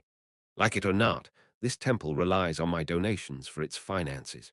Now Margarita is in a position where she can no longer refuse my request. This defense battle will be more brutal than any other this city has ever faced. The soldiers who received treatment from you just a few days ago may not be able to return anymore. I spoke plainly, but brutally, about the events to come. Moreover, the wall itself might be breached. If the vampires get over that wall, there will be a festival of blood here. All the citizens of Crossroad might die, and if Crossroad collapses, the entire human world will be in danger. I nodded heavily. Please lend us your strength, Margarita. We need your healing abilities. After a moment of hesitation, Margarita finally uttered, I am nothing but a countrywoman with no ability other than taking care of the wounded. I don't have the power to repel enemies. Why me, Margarita? I took a big step closer to Margarita. Margarita shuddered. The quicker way than treating patients is to prevent them from getting hurt in the first place. You can do that if you're on the field, a skill set focused on healing and shielding. The game's best area healer, a leading candidate for Tier R hero, Saintess Margarita. She looked up at me with trembling eyes for a long time, bit her lips, and then asked in a thin voice, what should I do? And so Margarita was recruited. For now, she's a guest character limited to this stage, but in fact, she can be called up as a party member whenever needed in the future. If a healer is needed, she can be used conveniently. On this occasion, I organized 2 reserve parties, combining Lily, Margarita, and 8 newly recruited NR-grade heroes who had been enhanced in the meantime. The party leaders were Lily and Margarita. Lily's party was tasked with forming the last line of defense from the rear, while Margarita's party was responsible for transporting and treating the injured. Having organized the reserves, I returned to the mansion and sat down at the office desk. Traps set up in front of the castle walls, repaired artifacts, the readjustment of the kill zone, evacuation of the citizens, the pile of tasks that needed to be handled before the defense battle was mountainous. As I worked through them, the surroundings became bright before I knew it. When I looked out the window, the sun was rising. I had stayed up all night. I blankly stared at the eastern sky, where dawn was breaking. Sun, can't you slow down a bit? Of course, my wish was completely ignored, and the sun rose brightly above the earth. Everywhere became dazzlingly bright. Stage 5, time until start. 24 hours left, 1 day left until the next stage. Only a single day remained. Chapter 131, Chapter 5. Time until the start. 24 hours, downtown Crossroad. The barracks, the quarters of Diane mercenary group. We've seized an opportunity. Diane stood before his party members with a smile. For a long time, we never received proper respect. We always played the role of a meat shield. The 4 party members nodded in agreement. Before they came to the front lines here, these 5 had to suffer all sorts of hardships as mercenaries.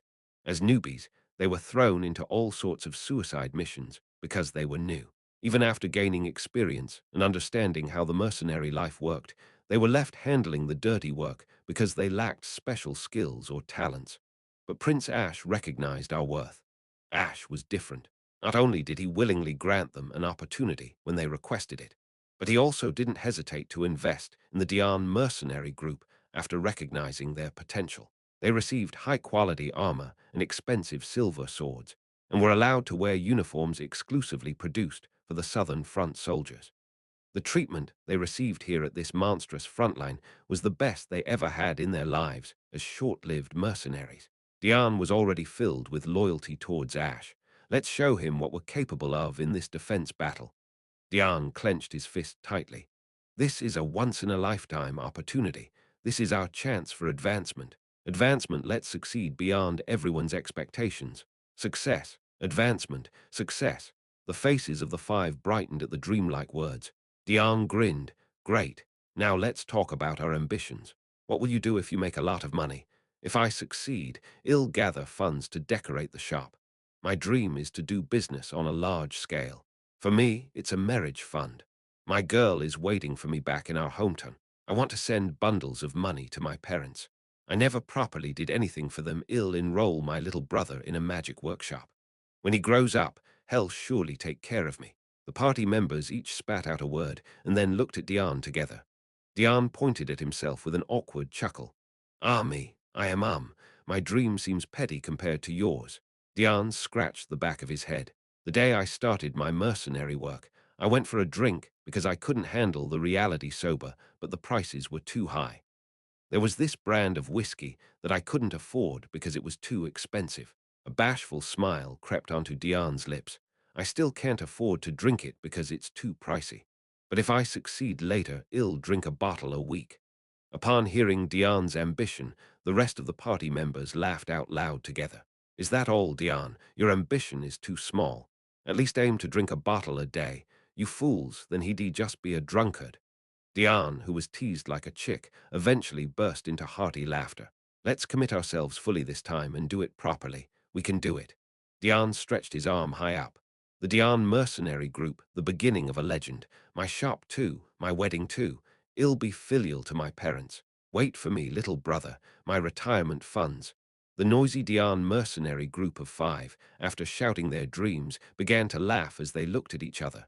In the Lord's mansion, the outbuilding, the quarters of the Shadow Squad. The 3 archers were hopping around on their beds. Are we resting today? We don't have to go to the dungeon. Yep, His Highness said to take the day off completely. Heh, so exciting. I really love doing nothing and just being in bed.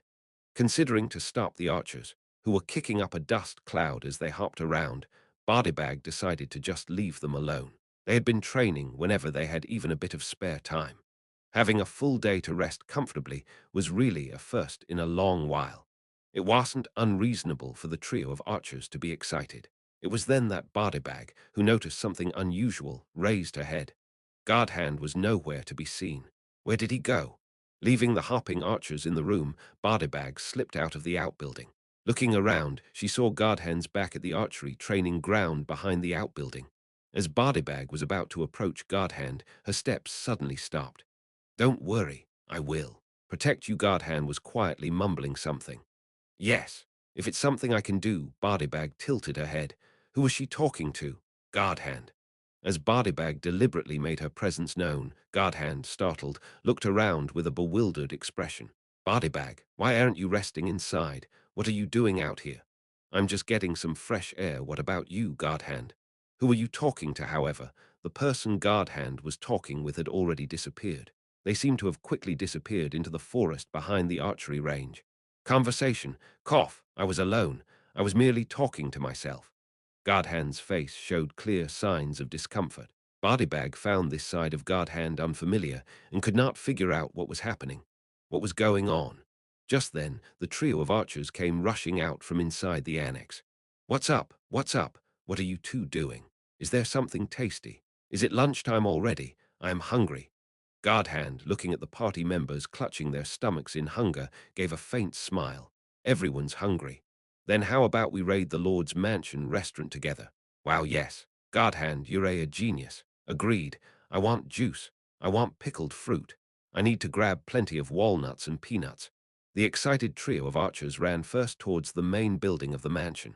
Guardhand, who had been following the archers, turned to look at Bardybag. Let's go quickly, Bardybag. You should eat something too. Yes, tomorrow is going to be a tough day. You need to eat well today. The archers were quite far ahead now. To catch up with them, Guardhand dashed off. Something felt vaguely strange, but she decided to ignore it. Bardybag hurriedly chased after her party members. Temple, Damien's room. Damien calmly looked at the weapons laid out in front of him. 6 magic guns, 1 crossbow, 3 quivers of holy arrows and 2 silver arrows, and enchantment scrolls. These were one-time use attribute enhancement magic scrolls that Ash had collected. In total, there were 3, with the attributes of ice, fire, and wind. Ash had given these to Damien, to use in case of emergency. Damien slowly reached out and stroked the neatly arranged magic guns and crossbow. In the next moment, click. With his slender fingers, he quickly grabbed the handle of the magic gun, and at the same time as cocking the hammer, he pressed his face against the barrel. Click, click. Aligning the sights, he brought the crosshair close to his eyes. Damien slowly released the aiming position he had adopted in an instant. Throughout, Damien had repeatedly trained to quickly take this aiming position, all to shoot the enemy a little faster. In fact, it didn't mean much for Damien to visually aim the crosshairs. The farsight didn't work that way, but it wasn't bad to handle the massive recoil of the magic gun in this position. Hence, he had been practicing. If I could do it a little faster, I could be more helpful to the prince. While thinking this, Damien suddenly felt dizzy. It seemed to be the result of staying cooped up all day training in his room. Maybe I should get some fresh air. As Damien stepped out of the room, he noticed something in the central hall of the temple. In front of the goddess statue in the central hall, Saintess Margarita was kneeling in prayer. With a serious look on her face, it seemed like she was praying. Damien stopped in his tracks, muffling his footsteps. Her hands clasped tight in front of her chest, her hunched body trembling faintly. While keeping her eyes closed, Margarita slowly let out her voice. "I just want to faithfully fulfill the task given to me." Margarita, who had been whispering softly, heaved a long sigh and slowly lifted her head.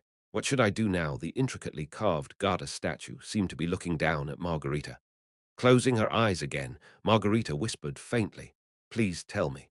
This was the first time Damien had seen Margarita like this, so he tilted his head in confusion. In Eddie's honey, Junior's room. Ha ha cough. Despite continually coughing up blood, Junior manipulated her magic power to float elemental particles above her head. Just a little more. That spell will be mine. Around her, blood dripped steadily from her nose and mouth. All kinds of metaphysical magic circles were continuously formed and deactivated. This much isn't overdoing it, just a little more. Just a little. Completion was within reach. The insight she had gained from the vampiric king's reverse spell ceremony was about to bloom. Then, "Are you planning to die before me?" The grandmother's voice echoed in her mind. A smirk hung on Junior's lips. "I don't want to die either." However, if she didn't gamble with her life, she couldn't even touch it. Wiping away the blood from her nose and mouth, Junior murmured, "Well then, just a little more." Mercenary Guild, Jupiter's room. Cough, cough. Jupiter coughed violently. Dark red blood spattered on her pillow. Ah, ka. The after-effects of her magic power explosion hadn't fully healed yet. But because she had been relentlessly using her magic power, the recoil was attacking Jupiter's entire body. This feeling, holding onto her swaying old body, and while throwing up incessant blood, Jupiter tightly closed her one good eye. "You really want to become a wizard to the point of enduring such pain, even dying before this old woman? That wouldn't be so bad." The face of her granddaughter who had said so swirled in her head. "So, do you hate me?" Jupiter gritted her teeth. "Yes, hate me, despise me, and curse me. It doesn't matter how much you hate this old woman. Still, cough. After spitting out blood, Jupiter roughly wiped her mouth. The single hazy eye began to shine with determination again. "It's not yet. Just a little more. Hold on a little more. This damned body. Lord's mansion. The backyard garden. A small training ground. Clank, clank, clash." Lucas and Evangeline were in the middle of a duel, wielding wooden swords, spears, and shields. Ever since they lost to Celendian, Lucas and Evangeline had been sparring every day. Lucas tried to break Evangeline's defense, while Evangeline blocked Lucas' every attack. At first, their win rate was similar, but at some point, Evangeline started winning continuously. Evangeline had completely mastered using her instinct, perfectly blocking all of Lucas' attacks. It was no different even now, a day before the defense battle. Clank, clank, clash. It was time for dusk. With her emerald eyes shining, Evangeline deflected all of Lucas' sword strikes with her shield. "I can feel it. All the paths, I can feel them with my skin." Now, following her instincts and moving her body, Evangeline was right at the edge of an epiphany. Just one more step. At that moment when she was about to fully reach some ultimate thing that the Cross family had been building for generations, boom. Crash. Evangeline was thrown backward. At some point, Lucas' wooden sword had touched her body, and the next moment, she was thrown outside the training ground with a tremendous shock. Lying on the ground, dazed, Evangeline murmured. Then she lifted her eyes and saw the person who had sent that sword strike. "Ha, ha!" Lucas was panting heavily in the middle of the training ground. Thin steam was rising from the muscular knight's body. The knight's blue eyes were burning like a beast's. What was that just now? Evangeline looked down at her chest. The training armor she wore in case of accidents was deeply indented. If she hadn't been wearing it, she might have died. I couldn't even dodge with my instinct. No, I couldn't even see it properly. What kind of attack did you launch? This, grin. Sweeping back his sweaty blonde hair, Lucas curved his lips. His usual golden retriever-like smile was nowhere to be found. Instead, a violent expression like a wolf hung on the knight's face. Let's call it my desperation. South from Crossroad. A plain. The late night was approaching dawn. Clink, clink, clink, clink. The 1,000 Blood clan members led by Selendian arrived here. The Alpha reported after checking out the distant crossroad. I can see the city walls, Lord. This is a city of human scum. We should be within striking distance in a few hours. With a nonchalant expression, Selendian, who was sitting on the palanquin, glanced towards the north. Soon, a slaughterhouse where both sides would kill and be killed. At last now it was beginning. Rising from the palanquin, Selendian slowly turned around. My dear kin. The vampire king smiled at his royal guards, their eyes flashing with a blood-red glow. His fangs were pronounced, a smile befitting a vampire. Are you ready to cover the city with mountains of corpses and seas of blood? There was no need for a reply. Covering the city with corpses and blood. That was, after all, the very essence of their existence. They are coming. Staring into the distant southern plains, I muttered. Unable to sleep, I had been at the ramparts since dawn. And now I saw their arrival with my own eyes. They were still incredibly far away, but they were steadily advancing. Stage 5, time until start, 3 hours hell. Towards this monstrous front, a living, breathing hell was approaching. And now it was right before our eyes. Chapter 132, the morning sun rose blindingly bright. Standing atop the castle walls, I stared briefly at the radiant eastern sky before reluctantly turning my gaze southward. There, an orderly formation of monsters assembled into an army. Exasperated, I clicked my tongue. Ghouls, what are they up to truly? One could call it the Vampire King's personal guard. Despite being ghouls, they formed ranks like a well-trained army, preparing to attack with precision. At the center, 10 vampires. 7 common vampires were checking their weapons, while 2 that seemed like vampire generals were holding the scepter of the vampire lord. And the vampire lord himself, Selendian. He sat calmly atop a carriage as if lounging, looking at our castle walls with a seemingly intrigued gaze. It was the gaze of someone preparing for a game rather than a life-or-death battle. That's when it happened. Through my telescope, my gaze met Selendian's. Startling. With his eyes gleaming red like the moon, the boyish vampire king waved a small hand at me. That bastard. You're screwed, you damn bastard. After spewing out a curse, I pulled the telescope away from my eye and looked back. Human forces were also assembled there. 4 full parties of hero characters. My main party, the Shadow Squad, Dian Mercenary Group, and the Old Hunters. 2 reserve parties behind them. Lily's and Margarita's parties. Cannons and ballistae densely arranged on both sides. Behind them, over 1,200 mercenaries. 300 of the Twilight Brigade. 500 mercenaries who had been with us since Stage 1. An additional 400 mercenaries recruited since. We are also prepared. In just a few months, we had slain thousands of monsters and cleared numerous dungeon floors. Far fresher and younger than you immortals, these are the elite of living humanity, ripened by hundreds of years.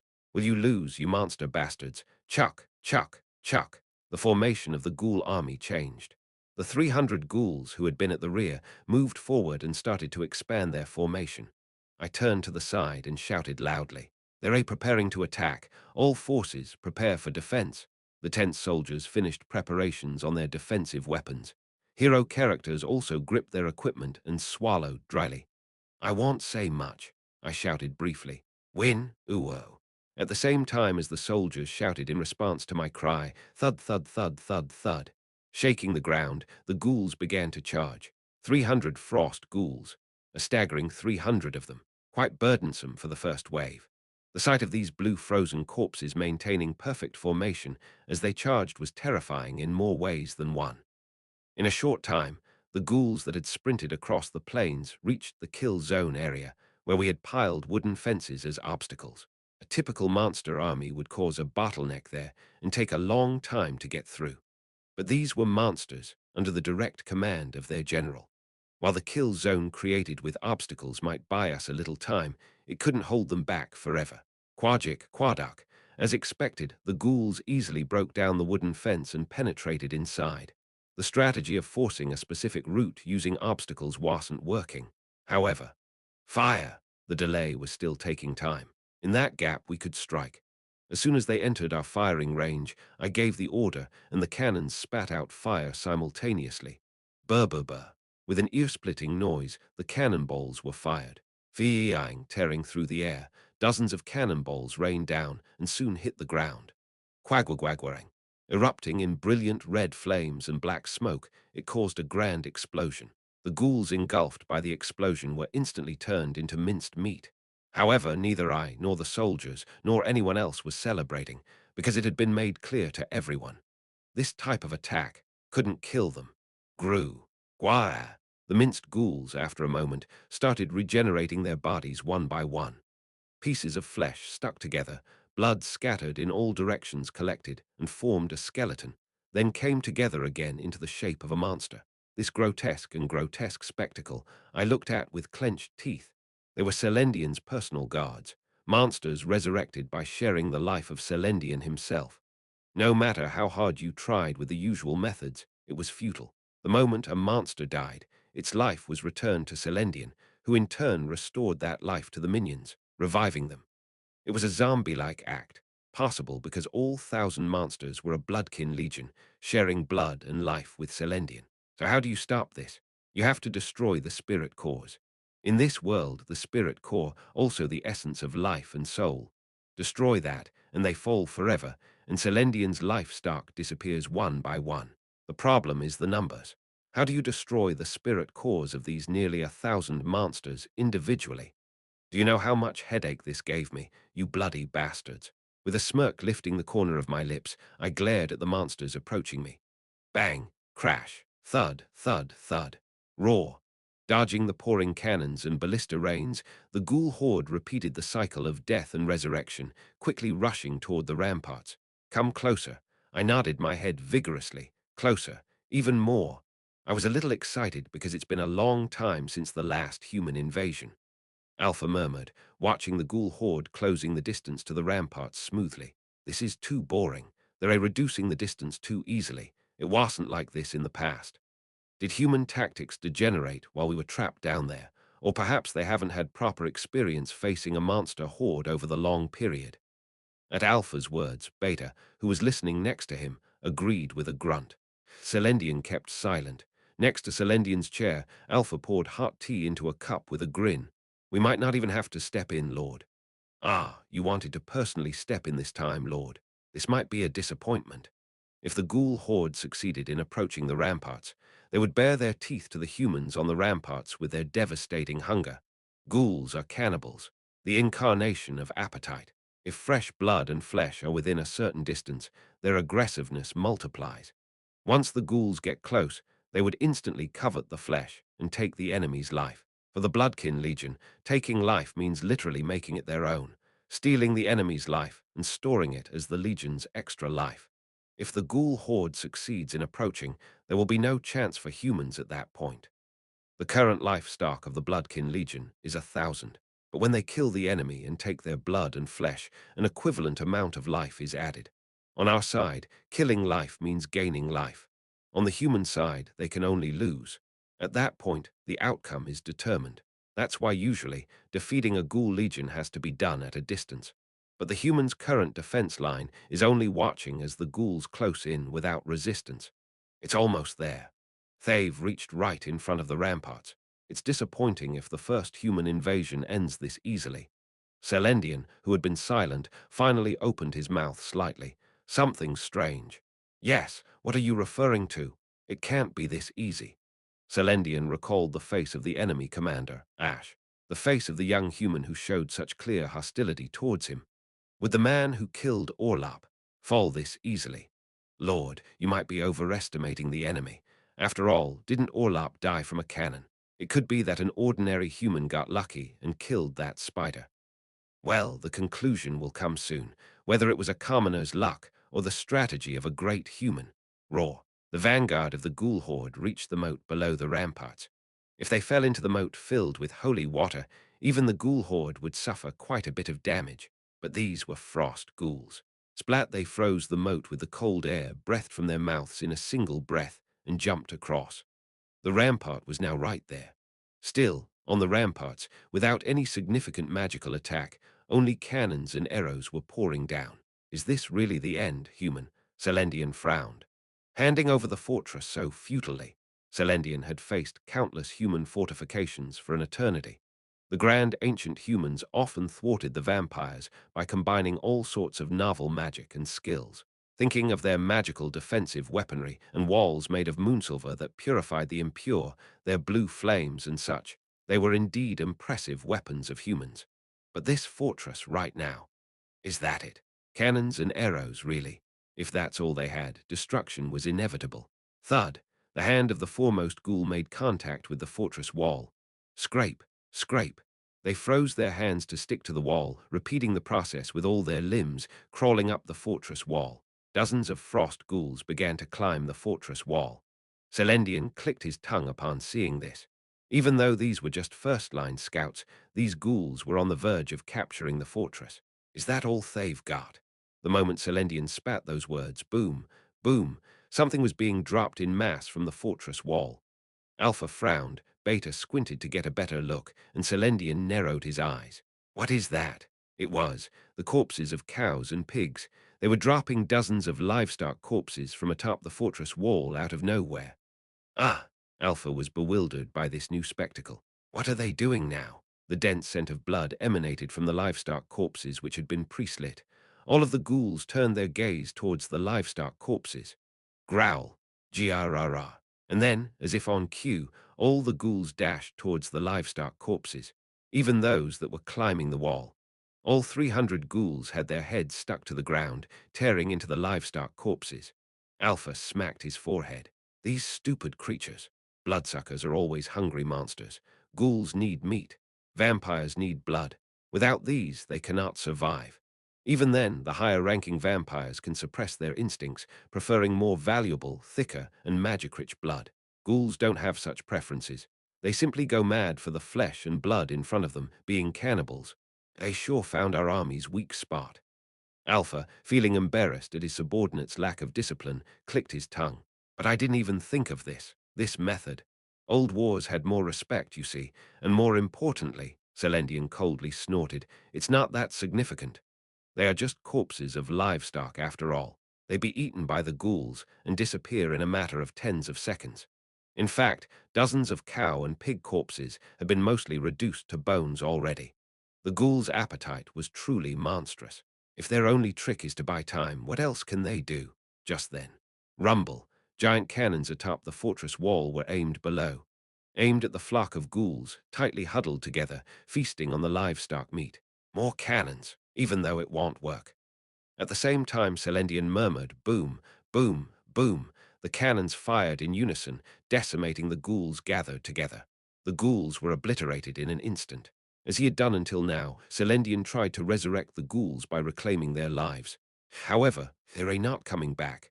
They didn't return. Their lives evaporated. Huh, what's that? Alpha, who had been questioning in bewilderment, was taken aback. Selendian, he was laughing. His mouth was curving into a clear grin as if he was delighted. All their cores were destroyed. All 300 of them.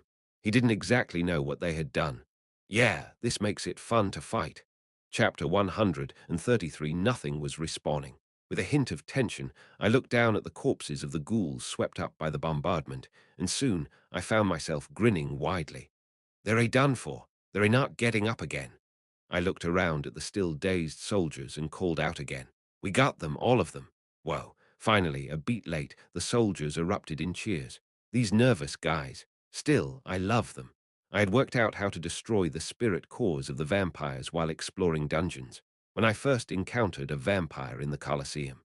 After driving a silver sword into its body and launching a magical attack, its spirit core was exposed. When I destroyed that core, it screamed out in its death throes. While exploring dungeons afterward, I attempted to refine this strategy based on different conditions and situations. The conclusions I came to were as follows. 1. A sufficiently powerful magic attack will expose a vampire's spirit core. 2. At our party's current level, the damage from our magic attacks is insufficient, making it difficult to expose the spirit core using magic alone. 3. However, if we land a physical attack with a silver weapon vampire's weakness and follow up with a magic attack, the damage from the magic attack is amplified. 4. If we destroy the exposed spirit core in this manner, the vampires can no longer regenerate and die. 5. Profit. In short, if you use a magic attack while a silver sword is lodged in them, the silver serves as a catalyst that amplifies the magic damage, allowing us to expose their spirit cores in one fell swoop. This enables us to secure a definite kill. As for the lesser vampires, the ghouls, they burnt to death just from having their spirit cores exposed without needing any further steps. But of course, we can't go through this laborious process for every single one of the 1,000 ghouls. So I came up with a trick, sticking pieces of silver into the bodies of livestock. There was plenty of silver powder and fragments left over from making silver equipment piled up in the blacksmith shop. We painstakingly stuck those into the bodies of the livestock and used them as bait. Ghouls will go for the flesh of any living creature. Whether there's silver mixed in or poison, they'll blindly rush in and start eating. This allows us to lure them all to one place, and they're literally stuffing silver into their own bodies. It's killing two birds with one stone. Now all we have to do is top it off with a powerful magic attack. The mages have to conserve their magic power. They need to save it to deal with the vampires. It'd be endless if they wasted it on ghouls. So I made preparations. An artifact that shoots magic, the mana cannon, made by emptying all the SR-grade magic cores we had. I nodded in satisfaction as I looked at the 5 mana cannons cooling down next to me. These were the guys that had just shot down onto the ghouls' heads. They work splendidly, as expected of the new model. It's the same artifact as the cannon used in the tutorial stage. Of course, back in the tutorial stage, I had intentionally caused a magic core to go berserk to increase its power, and Damien had aimed it himself, so the power was incomparable. But these cannons are still very powerful. At least they're sufficient as a cannon that projects magic damage. We've prepared hard too, you monster bastards. With a grim smile, I stared at the silent enemy line. I deliberately let their army approach without any damage. Even knowing it wouldn't work, I had normal cannons fired at them. If they noticed our methods, they might have come up with other strategies. But those knave bastards kept rushing towards the fortress in textbook fashion. So I gathered them together and took away 300 lives all at once. Now what will you do, Selendian? 30% of the army's lives vanished in an instant. In this situation, what move would the enemy make next? And then check. Check, check, check. Honestly, they sent out the next army. The second wave of the ghoul army. Again, about 300 frost ghouls. I narrowed my eyes. I could see a clear difference from the first wave earlier. At the very front of the enemy line, 10 pale figures draped in ragged black cloaks and drooling were marching at the front. Fallen blood, degenerate vampires, beasts chasing blood, elite monsters, CRRK, Kyra. The fallen blood at the very front let out a hideous scream. Its flipped eyes blazed with red light as bright as car headlights. Frightening. Tyrant. 10 fallen bloods started to rush forward. Thud, thud, thud, thud, thud. And right behind them, a horde of frost ghouls pursued, still daring to crawl forward after witnessing their defeat. Then it's nothing but a thorough incineration for you. Accept it graciously. I yelled to my soldiers. Are the silver powder bombs ready? They're ready. Fire, give them a full course. I stretched out my arm and roared. Fire, fire, fire, boom, boom. Cannons simultaneously launched the shells. Ordinary shells, yes, but filled to the brim with special silver particles and fragments. Boom! A shell precisely landed above the head of the leading fallen blood, exploding magnificently. Silver powder scattered in all directions from the exploding shell. The ghouls caught within the blast radius disintegrated as if melted. However, they soon began to regenerate. You think I'm just going to watch that happen? Old hunters, I looked at 2 wizards waiting on the side. Jupiter, show them what you've got. Of course, your majesty. Jupiter and her fellow wizard respectfully nodded. Donning leather gloves, Jupiter chuckled ominously. I've longed to stand atop these walls again. Jupiter was fully geared. She wore the old Empire's military uniform, covered with the golden breastplate and screaming set of 3 id given her. Jupiter's fellow wizard placed his hand on her shoulder. aiding her magic power supply. This wizard was an ice attribute, so in a situation where he couldn't deal damage to the frost ghouls, he had shifted to assist Jupiter. Crackle, crackle, lightning began to gather around Jupiter's magic orb, floating in midair. A fierce flash sparked in Jupiter's one eye. This Jupiter still has plenty of fight left. I'll show you. The magic orb flashed, a thundercloud formed, and then a massive bolt of lightning struck from the sky. Boom! Dozens of lightning bolts hit the ground. The ghouls, engulfed in the silver powder and fragments, were entirely incinerated, leaving not even bone fragments, completely obliterated down to their soul cores. Thud, thud, thud, thud. But the remaining bastards kept coming undeterred. There was a limit to the amount of silver fragments, so the bombardment was now over. The silver shell plus magic attack combo had ended with that one round. Then it's time to bring out the next move. Burnout! I looked back and shouted. Ready to work. Burnout, lying prone behind a giant custom ballista, was ready to fire. Unable to speak due to the gag, Burnout just nodded slightly, and instead Godhand responded. Leave it to us, your majesty. Well, annihilate them. I trusted them. I had made 50 silver arrows, 40 of which were Burnouts, and Burnout's custom ballista used 10 arrows at a time. Don't hold back, pour it all out. With my shout, Burnout's eyes lit up as she pulled the trigger. Whoosh! An enormous launching sound echoed as hundreds of silver arrows were fired at once.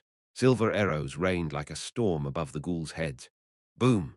They exploded as soon as they struck the ghouls. Silver arrows, enhanced by Burnout's passive skill for explosive attributes, swept across the enemy lines. A truly carpet-bombing level force. Godhand had once teased Burnout, asking if she could do anything else but bomb, but I didn't see it that way. Bombing is all you need to do. Look at the impact. Silver arrow plus explosive magic. This combo brought down the ghouls, melting their soul cores. They collapsed, never to regenerate again. Between Jupiter's magical bombardment and Burnout's silver arrow bombing, more than half of the second legion of ghouls was annihilated in an instant. Yet the remaining half of the ghouls still mindlessly rushed towards the fortress Screech. The frontmost fallen bloods, too, were screeching and charging forward. These fallen bloods withstood everything: the shell, the lightning, the silver arrows, the explosion, and didn't even flinch. Even the ones missing limbs or trailing entrails kept dragging themselves, regenerating as they crawled towards the fortress. Unlike the ghouls, they hadn't reached the point of soul core destruction. Disgusting bastards. I turned my head, tongue clamped between my teeth. Damien. Like he had been waiting for my call, Damien sprang forward. Yes, your highness. Take out 5 fallen blood. Don't use too much force. Understood. I'll control my strength. Damien needed to conserve energy for the later battles. However, with Damien's sniping now, maintaining the frontlines becomes much more manageable. Standing at the end of the castle walls, Damien took a deep breath and pulled his crossbow to his chest. His posture was neat. Had he been practicing alone? Whoosh! A silver arrow launched from the end of Damien's crossbow. The launched arrow pierced through the neck and chest of a fallen blood hobbling across the plains, its legs blown away. Thud! Gah! The bastard who had been ensnared by previous bombings had his core exposed, and Damien's arrow effortlessly pierced his life away. And before the first one to be penetrated fell to the ground, ping, ping, beep, 4 consecutive arrows shot out, piercing through the necks, chests, and eyes of successive fallen bloods. Gah! Gah! Ag! Og! Thud! Thump! Wump! Just like dominoes. 5 of the fallen bloods leading the charge collapsed to the ground all at once. Bewildered by the spectacle, I turned to Damien, who was nodding his head with an innocent expression. 5 sniped. Well, you could have taken it a bit slower. What's the point of giving orders if he's going to wipe them out in seconds? I was about to tell him to take out the rest of the fallen bloods when I saw the burst blood vessel in Damien's eye. Damn his farsight.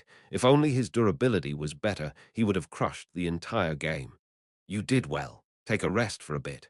It was still too early to claim victory. After patting Damien's shoulder, I glared at the remaining fallen bloods and ghouls that had reached our vicinity. Drop the rest of the livestock corpses. Archer unit ready. Yes. The rest of the prepared cow and pig corpses fell all at once down the castle walls. Rora, the ghouls that had approached closely, started feasting on the meat all at once. I gestured in the meantime. Archer unit ready. Skull, old girl, and the regular archers loaded silver arrows into their bows and aimed down from the castle walls. Fire! Whoosh! A shower of silver arrows poured over the ghouls that were greedily feasting on the livestock. Roar! Groan! Groan! Even after being peppered with silver arrows and letting out gnarly screams, the ghouls continued to chew on the meat. Finish them off. At my signal, the artillerymen standing by the mana cannons activated them all at once. Boom, boom, whoosh. A mana bombardment swept across the area beneath the castle walls. When the thick smoke cleared, the ghouls were all sprawled out, fatally wounded. The corpses of the completely wiped out first wave formed a small mound beneath the castle walls. Of course, it wasn't over yet. Growl, the 5 surviving fallen bloods. These bastards didn't even bother looking at the livestock corpses, climbing up the castle walls from the start. Garara. The first fallen blood to reach the top of the castle walls let out a dreadful roar. The vigor of this bastard, who had pushed through artillery magic, and a shower of silver arrows to reach here, was beyond words. However, its eyes were spewing out horrifying hatred. Its exposed fangs flashed menacingly. The bastard on the wall was scanning around for a victim to drain. Thunk! And then Luca's sword cleanly cut through its neck. The sacred sword, emitting a red aura, created a beautiful silver flash as it chopped the bastard's neck. Defense ignoring damage. Also known as true damage, the sacred weapon tore through the bastard's core in a heartbeat, causing it to perish. Puff! Evangeline's cavalry lance struck the throat of the second fallen blood that climbed up after. Similarly, its core was ripped apart, and it fell from the castle wall without even screaming, dead. Thud! Lucas swirled his sword on the ground to shake off the blood, and clank! Evangeline adjusted her shield. The two knights glanced at each other, nodding simultaneously. A one-on-one, then. The one who wins gets to go on a late-night snack run with Senior Ash, right? Confirmed. All right, let's get moving. The two knights, after warming up with a battle cry, charged towards the 3 fallen bloods who were still ascending the castle walls. Wait a minute, hold up, we didn't agree to this, did we? That's when Damien, standing next to me, muttered softly. If we're grading, I'd give myself a 5. Don't worry, I'll provide you with free midnight snacks every day. I'll feed you till you turn into plump baby pigs. Just let us get through this defense battle safely. I wished fervently as I watched the remaining 3 fallen bloods get slaughtered. Bloodline Legion Wave 2. Cleared. Chapter 134. Celendian longed for death. He sought an adversary capable of ending his eternal, weary life. However, he did not desire defeat. Rather than willingly giving up his life to the enemy, he deemed it more honorable to take it himself.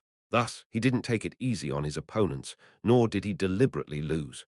A fair fight, a battle where he risked everything against his adversary and dying after a satisfying conclusion. That was his ideal death. Looking at his subordinates dying like bugs beneath the castle walls, feeling the unrecoverable lives slipping away, the death as evanescent as grains of sand slipping through his fingers, Celendian shivered for the first time in centuries. How could I have held back on such an electrifying game for so long, tossing away the precious lives he had stockpiled like garbage onto the ground? This death game. How could he have forgotten this for such a long time? Look at this wasteful extravagance of life. Looking at the hill of his dead subordinates' bodies beneath the castle walls, Celendian murmured happily. To have held back on such a pleasurable event for so long. I too have become numb. Seeing their master sincerely enjoying himself, Alpha and Beta smiled broadly. Seeing the Lord pleased, we too are pleased. But it's still not enough. The first wave was annihilated right beneath the castle walls. The second wave managed to climb up to the walls, but eventually they all died. Send out all the remaining ones. Let them pave the way with their lives. Celendian, gesturing toward the remaining ghoul legion, sparkled with blood-red eyes. As we always have. Yes, my lord, your orders will be followed. Alpha, who bowed to Celendian, raised his voice toward the ghoul legion. Third wave, prepare to advance. A smile similar to their master's hung on Alpha's lips. Advance. Pave the way with ice and corpses. Lucas and Evangeline simultaneously dealt the killing blow to the last fallen blood. My sword destroyed the spirit core first. That's funny. My spear was faster. With their bickering, I had to intervene. Just split it in half. 0.5 points each. 2.5 against 2.5 total. Okay. If you say so, Lord. HMPH.